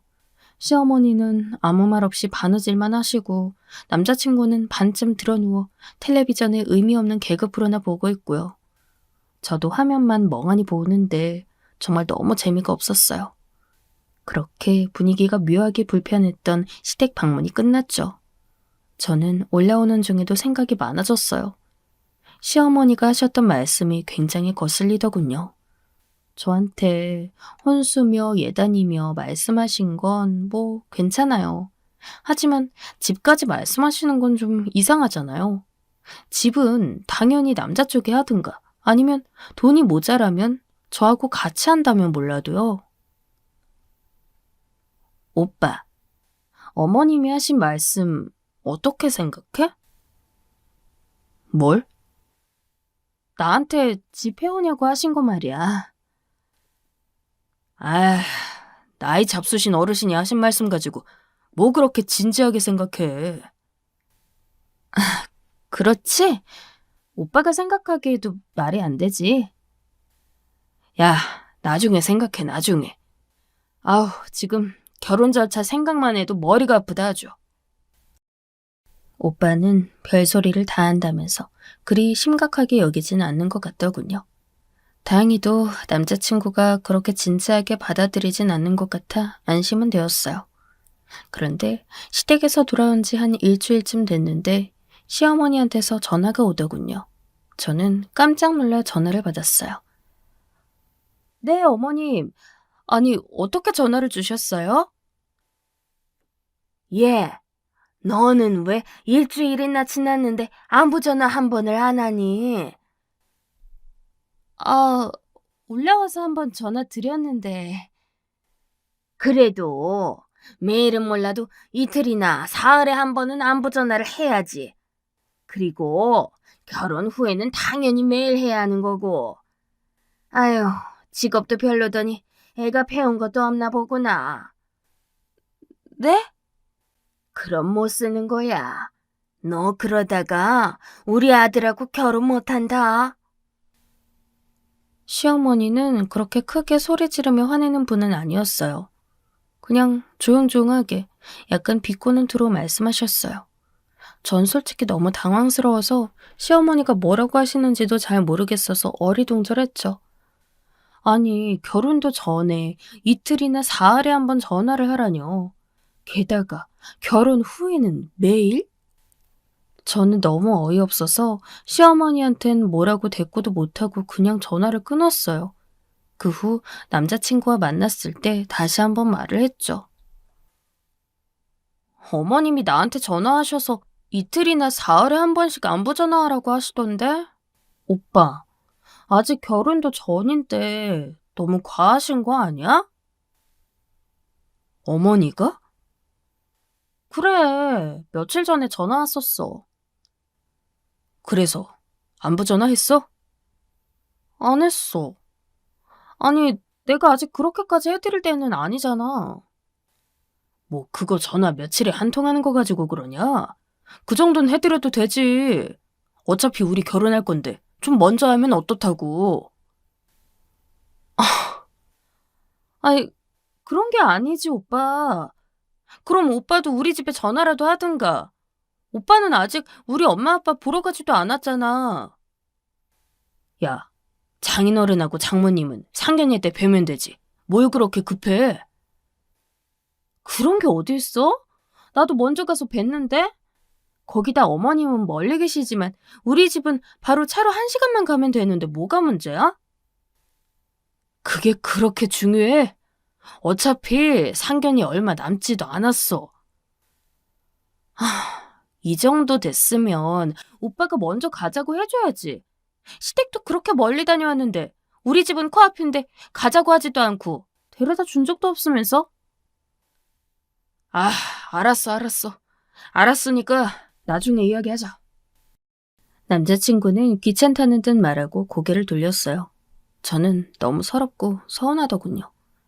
제가 남자친구를 정말 사랑하고 정말 좋아해서 저희 둘 중에서 더 좋아하는 건 제 쪽이었는데도 순간 마음이 차가워질 정도로요. 그날은 데이트도 안 하고 그렇게 헤어져서 집에 가서는 전 혼자서 밤새 고민했어요. 눈물도 좀 났죠. 제가 그렇게 좋아하는 사람이 아무래도 저희 부모님한테는 관심도 없는 것 같고 저만큼 절 좋아하는 것 같지도 않았으니 말이에요. 그리고 다음 주에 다시 한번 시어머니한테서 전화가 왔어요. 시어머니는 또 저한테 안부 전화 안 했다고 뭐라고 하시더군요. 거기까진 그러려니 했어요. 뭐 어차피 그런 소리 또 들을 거 알면서 전화 안 한 거니까요. 그런데 또 다른 말씀을 하시더군요. 예, 너 그보다 결혼 곧 할 건데 상견례도 얼마 안 있으면 할 거라며. 혼수하고 예물은 어쩔 거니? 그건 제가 잘 챙겨볼게요, 어머니. 집은 어떡할 거야? 알아봤니? 집이요? 그래, 지난번에 말했잖니. 결혼 전까진 네가 집을 해와야지 너희가 신혼 살림을 잘 안정적으로 시작할 수 있지 않겠어?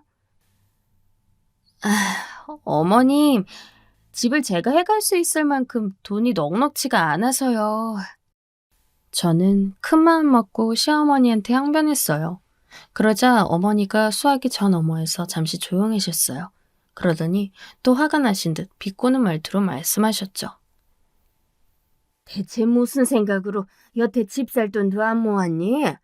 너 그래가지고 그 커피 타주는 직장 다니면서 어떤 사내랑 결혼하려 그랬어? 하지만 어머님, 그게 요즘 집값도 너무 비싸고 전 월급이 얼마 안 돼서. 그럼 우리 아들더러 지금 집 해오라는 거니? 예, 공무원은 명예가 높은 거지 월급은 높지 않아. 너보다야 많이 받겠지만 네가 이러는 거 아니다. 처지는 결혼이면 네가 그만큼 더 노력해야지. 어머님, 하지만 집은 오빠랑 제가 어떻게든 돈을 같이 마련해서 하는 게 맞을 것 같아요. 아니, 그게 무슨 소리야? 요즘 세상에 어디 좋은 직업 가진 남자랑 결혼하는데 남자가 집에다 돈을 대줘. 요즘 다들 같이 준비해요, 어머님. 반반해서 같이 살림 꾸려나가는 사람들 얼마나 많은데. 헛소리 마라. 그것도 어차피 비슷비슷할 테나 하는 소리지. 아니, 어디 커피나 타는 주제에 공무원 남편 얻으면서 집도 안 해오려고 술을 쓰고 있는 거야? 너 이거 우리 아들도 아는 거야? 어머님, 사실 오빠는 저한테 집에 대한 말은 전혀 안 했어요. 그거야. 걔가 마음이 약하니까 그렇지. 그리고 당연히 네가 한다고 생각하고 있을 거다. 어떻게 다르게 생각할 수가 있겠니? 시어머니는 계속해서 저에게 뭐라고 비꼬면서 말씀하시곤 끊었어요. 막 소리 지르고 화를 내시면 제가 맞대거리라도 하겠는데 그것도 아니라 제가 뭐라 할 수도 없어서 미치겠더군요. 저는 시어머니 전화를 받은 이후 계속 속이 불편하고 죽겠어서 앓다가 남자친구를 다음날 불러내서 말했어요. 아, 오빠, 어머님한테 어떻게 말 좀 해줘. 뭘 말을 해? 어머님 전화하셔서 또 나한테 혼수하고 집 준비하라고 하셔. 아니, 너무하시잖아. 뭘 너무해 또. 그냥 너가 한 귀로 흘리고 말어. 어떻게 그래? 어머님이 계속 나한테 전화하셔서 완전 대놓고 준비하라 하시는데 너무하셔 정말. 뭘 자꾸 너무해. 사실 어머니 말씀이 맞지 뭐. 결혼 준비 생각하면 슬슬 준비해야 할 것도 있고. 아니, 그걸 나 혼자 준비하는 것처럼 말씀하시니까 문제지. 어떻게 그걸 나 혼자 준비해? 난 시간이 없으니까 너라도 준비해야지. 무슨 소리야? 오빠도 같이 준비해야지. 뭐 어차피 집이나 혼수나 너가 해올 건데 뭐. 뭐라고? 저는 순간 귀를 의심했어요. 남자친구는 웅얼거리면서 집이나 혼수나 결혼에 필요한 비용 같은 것도 제가 많이 될 거 아니냐, 어차피 다들 그렇게 결혼한다 하면서 투덜거리더군요. 저는 정신이 순간 번쩍 들었어요. 무슨 소리야, 오빠? 내가 집하고 혼수를 어떻게 다 해가? 아니, 다 해오라는 게 아니고 내가 모자란 건 도움 줄 테니까 중요한 것만 하라는 거지. 나 너무 바쁘잖아.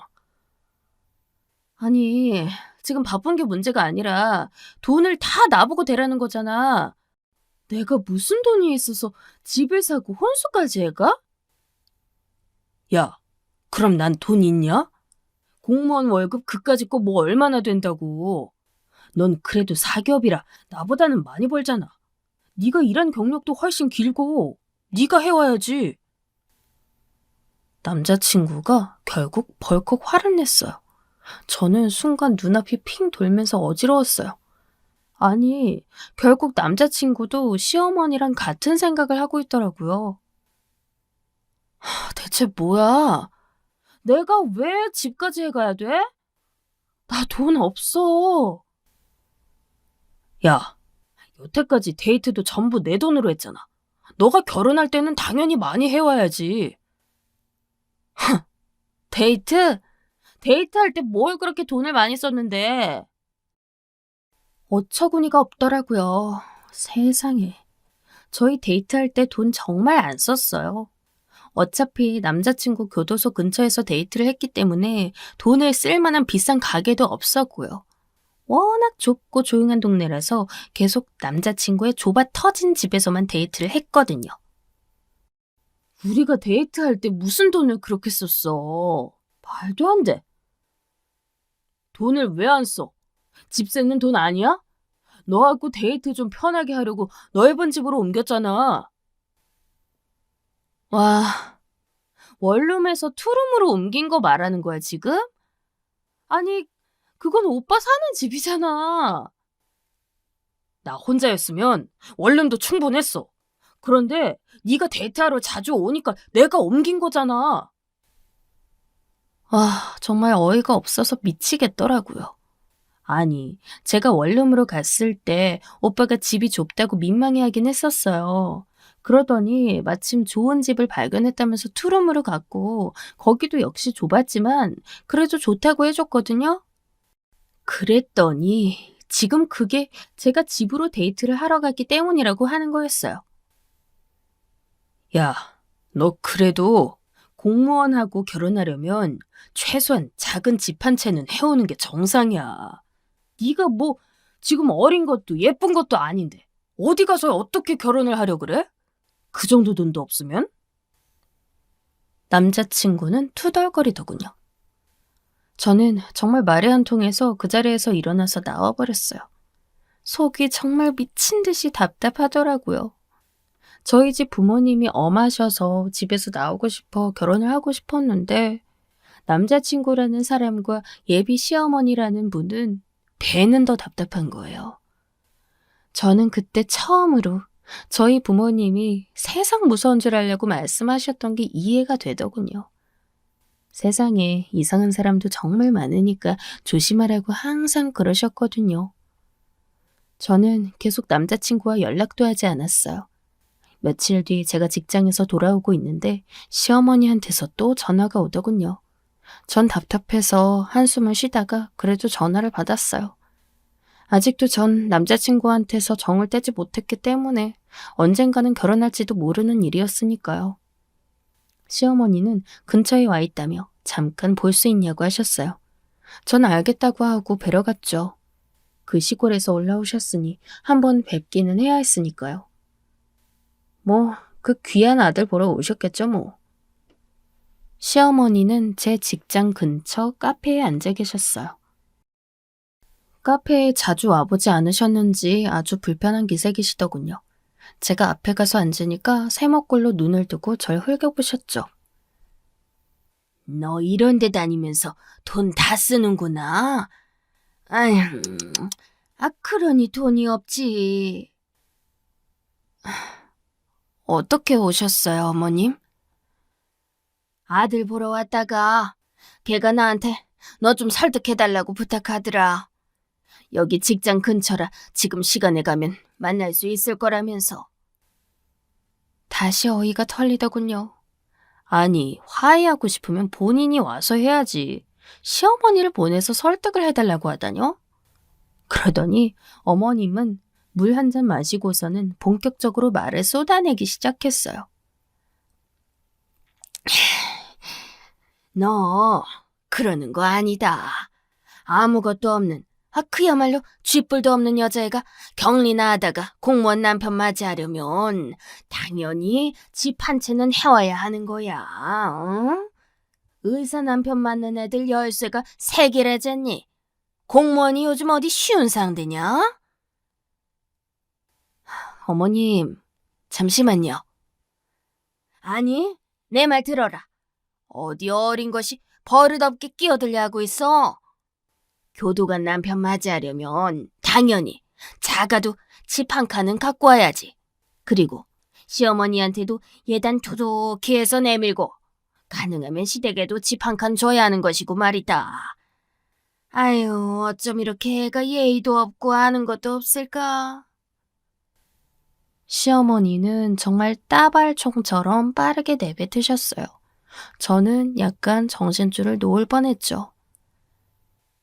그래요. 공무원 요즘 인기 좋은 직업이에요. 저도 안정성 높은 남편 만나서 편하게 살고 싶었고 엄하고 숨막히는 집에서도 탈출하고 싶었고요. 제 욕심이었던 건 저도 인정해요.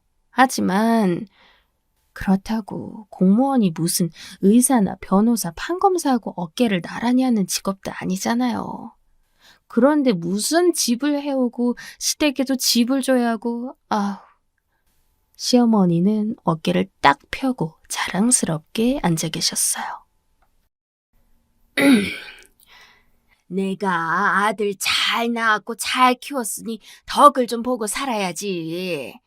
내가 개 키우면서 얼마나 고생 많이 한 줄 아니? 개 공부하는 동안 체력 떨어지지 않게 하려고 없는 살림에 닭 삶고 돼지 삶고.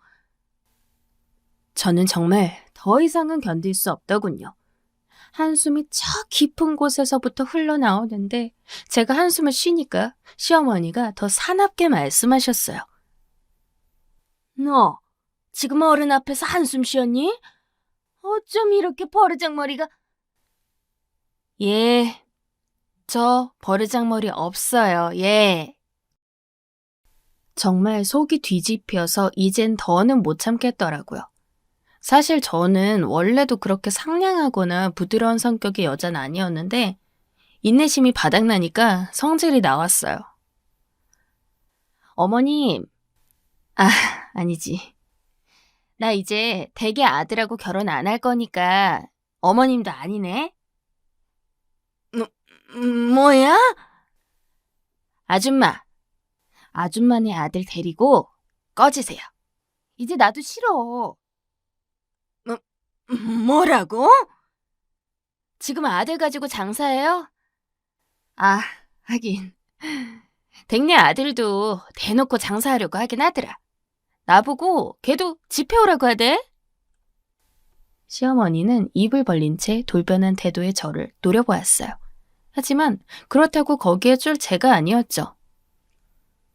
당신네 아들 데리고 꺼지라고. 나도 싫다고 이제 못 알아들어요? 대체 누가 할 소리를? 그래요. 좋네. 결혼 안 하는 거 의사합치 되었네. 나중에 딴소리 하지 말아요. 진짜 징그러워 죽겠으니까. 저는 쏘아붙이고서 그 자리에서 일어나 카페를 나와버렸어요.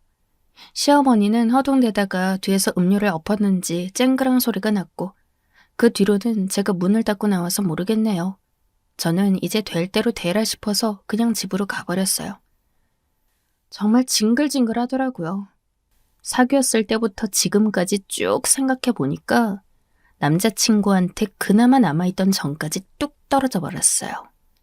남자친구는 여태까지 당연하다는 듯이 절 소중히 여기지 않았고 자기 정도 스펙이면 저 정도 여자는 언제든지 다시 구할 수 있다는 듯이 굴었어요. 하지만 솔직히 말해서 교도관이면 공무원 중에서 일하는 환경도 제일 열악하고 제일 인기 없는 직종 중 하나일 텐데 말이죠.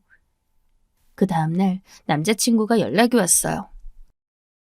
사실 남자친구는 저를 집 앞까지 데려다 준 적도 없기 때문에 정확한 저희 집도 몰라서 찾아오지도 못하는 상황이었죠. 전 머리가 아파서 방에 엎어져 있었기 때문에 올 테면 오라 하고선 집 주소를 불러주고 끊어버렸어요. 저녁쯤 다시 전화가 왔는데 집 앞이라더군요. 저는 머리가 아파서 얼굴을 잔뜩 찡그리고 나갔어요. 집 앞에 서 있던 남자친구가 대문에서 나오는 저를 보고 좀 놀라더라고요. 뭐, 왜 놀라? 아니, 대문으로 나오네? 옆문이 아니라? 우리 집인데 내가 왜 옆문으로 나와? 내가 새들어 사는 것도 아니고. 미쳤어? 당연히 마음이 꼬여있으니 말도 곱게 안 나갔죠. 저희 집은 겉으로 보기엔 제법 괜찮아 보이는 주택이었어요. 위치도 괜찮았고 단 밖에서 보기엔 붉은 벽돌이 아주 부유해 보이는 모양새를 하고 있었죠. 그런데 뭐 그렇게 감 나가는 집은 아니었고요. 그냥 보기만 그랬어요. 워낙 오래되고 안에 수리할 것도 많아서 사실 비쌀 수는 없는 집이었는데 남자친구는 저희 집 겉모습만 보고 순간 뭔가 무척 후회되는 얼굴을 하더군요. 이 돈 밝히는 놈이 우리 집이 이 주택의 주인이라는 걸 알고서 후회하는구나. 감이 딱 왔죠. 저는 어처구니도 없고 더 이상 떨어질 정도 없는데 정이 또 떨어졌어요. 설마 정말로 파혼할 건 아니지? 왜 아니라고 생각해? 아니, 나랑 문제도 아니고 우리 어머니 문제 때문에 파혼하는 거 너무 이상하잖아. 결국 사는 건 우리 둘이라고. 그래서 나한테 집 해오라고 들들 볶는 네 어머니 성화 내버려뒀어? 아니지. 너도 한피였지. 집 한 채 해오라며 집이 어디서 그냥 툭 튀어나오는 거니? 그게... 아니, 너 이렇게 좋은 집 살면 부모님이 해주실 수도 있을 거 아냐. 너 우리 집 모를 때도 나한테 집 해오라고 했잖아. 그거 빚져서라도 해오라는 이야기잖아. 내가 왜? 뭘 믿고 너한테 시집을 가니? 결혼하기도 전에 나 벗겨먹으려는 시어머니하고 한술 더 뜨는 남편인데? 내가 미쳤니? 그야말로 중소기업 경리라서 그 정도 머리도 안 돌아갈 것 같아? 아니 그게 아니라 내가 그렇게 생각한 게 아니야, 자기야. 자기 소리 집어치워. 야, 공무원 나부랭이 5급 사무관은 되어야 집 바라는 거야. 너 9급 공무원 중에서도 제일 열악한 교도관이야. 그런 게 뭐? 집을 해와? 너 지금 네 직업으로 장사하니? 아니다. 아들로 장사한 거 너네 어머니지.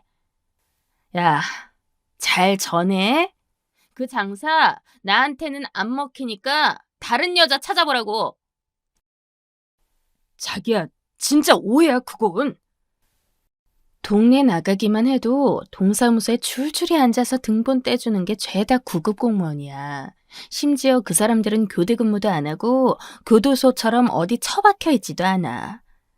야, 내가 당장 동사무소에 있는 사람들한테 가서 말만 걸어도 친분 생겨. 어디서 굴러먹다 온 게 교도관이랍시고 집을 해오래? 미쳤어? 제가 한참을 퍼붓자 남자친구는 아예 입도 번근 못한 채 넋이 나가 서 있더군요. 그동안 쌓인 게 워낙 많았던 터라 저는 정말 숨도 안 쉬고 몇십 분을 퍼부었어요. 그 후 집으로 들어와 버렸죠.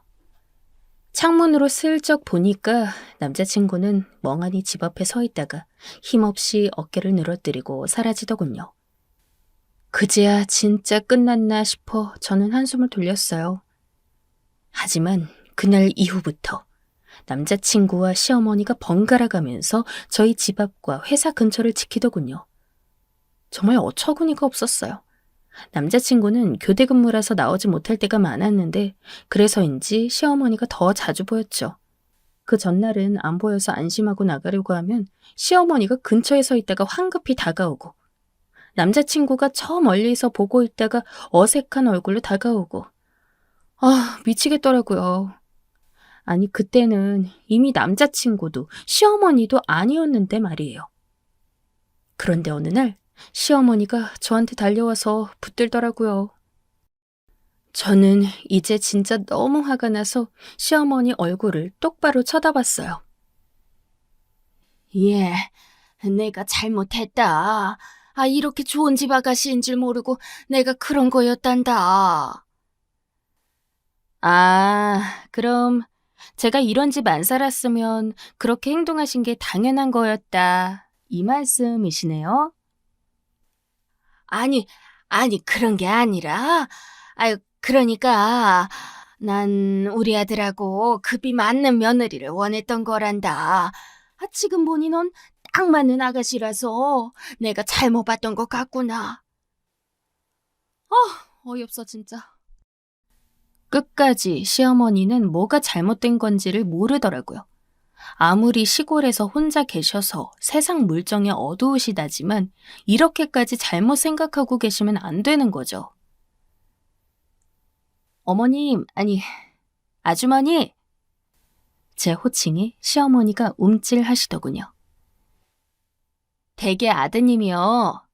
물론 공무원이 대단히 인기 직업인 건 맞지만 집을 공짜로 받을 정도까지는 아니에요. 그건 5급 사무관 이야기고요. 댁의 아드님은 9급 중에서도 교도관이에요. 그게... 그러니까 이제 누구한테 눈먼 장사 하려고 하지 마시고요. 앞으로도 거기 걸릴 여자 없을 테니까요. 저희 집은 9급 정도는 상대를 안 해서요. 저는 겉으로 보기에만 멀쩡한 저희 집을 턱으로 가리켰어요. 그동안은 제가 그냥 만나줬던 거라서요. 이제 저하고 급이 안 맞는 걸 알았으니까 오지 마셨으면 좋겠어요. 창피하니까요. 그 말에 전 시어머니는 얼굴이 새빨개지셨어요. 그제서야 정말 부끄럽고 창피한 것을 깨달았는지 저한테 뭐라 대꾸도 하지 못한 채 어물거리다가 발길을 돌리시더군요. 다행히도 그 이후로는 남자친구도 시어머니도 주위에서 보이지 않았어요. 속이 시원했죠. 그 후로는 공무원 남자는 그리 탐나지 않아서 그냥 제가 다니는 회사에서 제대로 된 일을 맡고 승진을 하는 게 낫겠다는 생각이 들더라고요. 제 이야기는 여기까지입니다. 즐겁게 들으셨기를 바라면서 여기서 마치겠습니다.